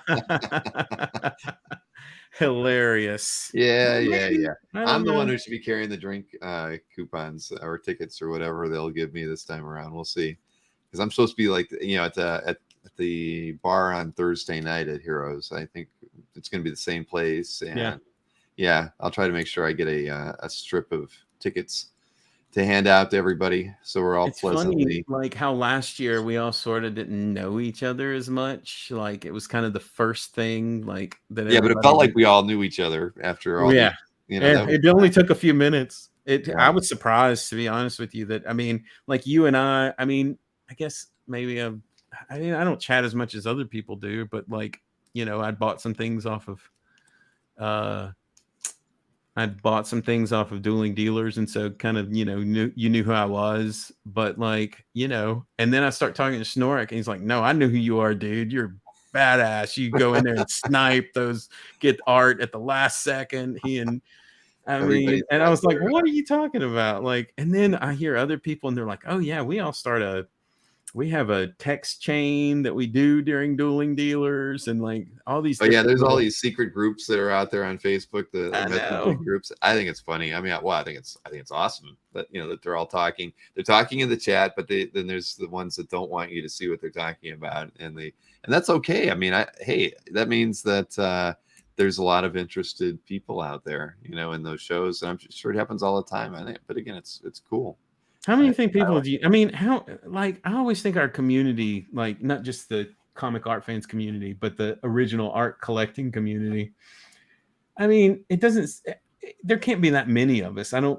It's not a huge community. It's pretty. Well, to me, there's, just based on CAF metrics, there's probably about 15,000 active members on CAF every month. Active. Interesting. Wow. Yeah, they're logging in, at least once or twice and doing things, but CAF probably only represents, I don't know, 25% of the collecting base globally. I would say, so you could say there's probably 50,000-60,000 collectors out there, but it's all the varying degrees though. And how many of them like to hang out here on YouTube that you would get to know, right? That even have galleries. It's pretty, but they all hear about it. The CAF updates I do every week, those usually have 1,200 views on them within like 4 or 5 days typically. So a lot of people are staying current with the hobby and that kind of thing. So I think that's a positive, but it's still a small percentage of the people who are really engaged in the hobby. You wonder how many people. I remember I saw this thing, maybe it was on YouTube or something, but it was Rick Springfield. You remember that artist Rick Springfield, the musician, Jesse's Girl, all that, and he was talking about his Star Wars figure collection, and he had all of these, like all of the every Star Wars figure probably maybe that had ever been made. He even had like this super rare blue snaggletooth, and he had these Eastern European made, like these really random but here's Rick Springfield, Jesse's Girl, General Hospital guy, talking about Star Wars figures. And I just wonder, like, how many, are there comics? There's probably comic artists, people, I don't know, maybe Leonardo DiCaprio, his dad was an underground comics artist. And like, maybe he's like, oh no, I love that stuff. I have tons of it. Like he'll just kind of, what I mean? You just wonder. Right. I guess there's lots of people. It doesn't even have to be somebody famous. It can be, I've met so many people. How many doctors or finance? Dan T and Sideshow Bob. I think he's coming up in a couple of weeks. I met them in New York. 1 week. Yeah, he'll be here. He'll be on next Tuesday. Yeah, that'll be an interesting one. I met them in New York a couple of weeks ago, or whenever I was in New York, whenever that comic thing, all those guys were up there, and I just happened to be on spring break. So exactly, there you go. Yeah, Nick Cage. Yeah. I happened to be in New York when that Art Con was going on, and kind of went and met up with all those guys. Mikhail was there, and Jason and everybody, and it was and Sideshow Bob or Dan T drove us back to the city. He took me back to my hotel. It was very nice of him. He's a great dude. And I think he's bootlegging as a habit on here. But really cool guy. But I think they're in like finance or something like that. Like just completely not. I mean, I thought everybody was like, oh, I thought anybody that like they wanted to be artists or were in creative fields, but they come from all over. So I think most, we've always talked about that, and we do got to wrap it up. We just hit the 3-hour mark, man. Hey. But yeah, I think most collectors have a creative streak in them one way or another. Yeah. I mean, it's just kind of part of it. You have to appreciate art, right? At the end of the day. So I think there's very few people I talk to that don't have, their mom was a musician or, they played guitar when they were young, something. Yeah. There's always something like that, I think. And many are in creative fields, whether it's graphic design or, or whatnot. I mean, it's art collecting. I think I think the average Joe thinks art, collecting art is just for snobs, right? They don't really think about it. But when you're a creative, you don't think about art like that at all, right? And it makes you want to buy it. It makes it more special to you. So I think that's a big part of the hobby, which is why we don't have 1 million people collecting original comic art, but we have many millions of them buying comic books and going to the movies and everything. You just can't, art collectors don't grow on trees. You can't make a guy who reads comic books become a art collector, by and large. I mean, they'll buy a print, a poster. That translates easy, much easier for them than buying a piece of original art. And they'll get it signed by the artist. The art's right in front of them. It's just, it never occurs to them to pick up art. Yeah. And we're probably better for it because it would only drive the prices up if all those people started buying original art too. Well, it's a lot of fun, that's for sure. It is. I do love this hobby. But yeah, you'll have to tune in on Thursday. We'll start the show off with that guest. And that's another commission opportunity, not like the Sean Gordon Murphy one. So not crazy. Just a commission opportunity. A few special. Well, that was cool. He's an interesting person that you guys have interesting conversations, and he seems very engaged. He's a really interesting guy. I mean, and I really enjoy talking with him because he thinks a lot about his career and and he's concerned about his market, a lot like talking with Adam, where Adam still has 85% of the art he's ever made in 30 years in comics. He still has 85% of the art he ever created. I didn't even get to Matt Hubert's story tonight. That's interesting. I asked him about it. I'm like, well, why? And he's like, I just haven't had time to sell it. Even when I was repped, I just kind of would give, Jason, I'd give him a couple hundred pages here, there. And, it was never a priority. He's incredibly prolific too. I mean, think about how long he's been drawing, like all the way back. He did a Doc Savage book years ago. Before that, he was lettering, and I mean, he's been around for a long time.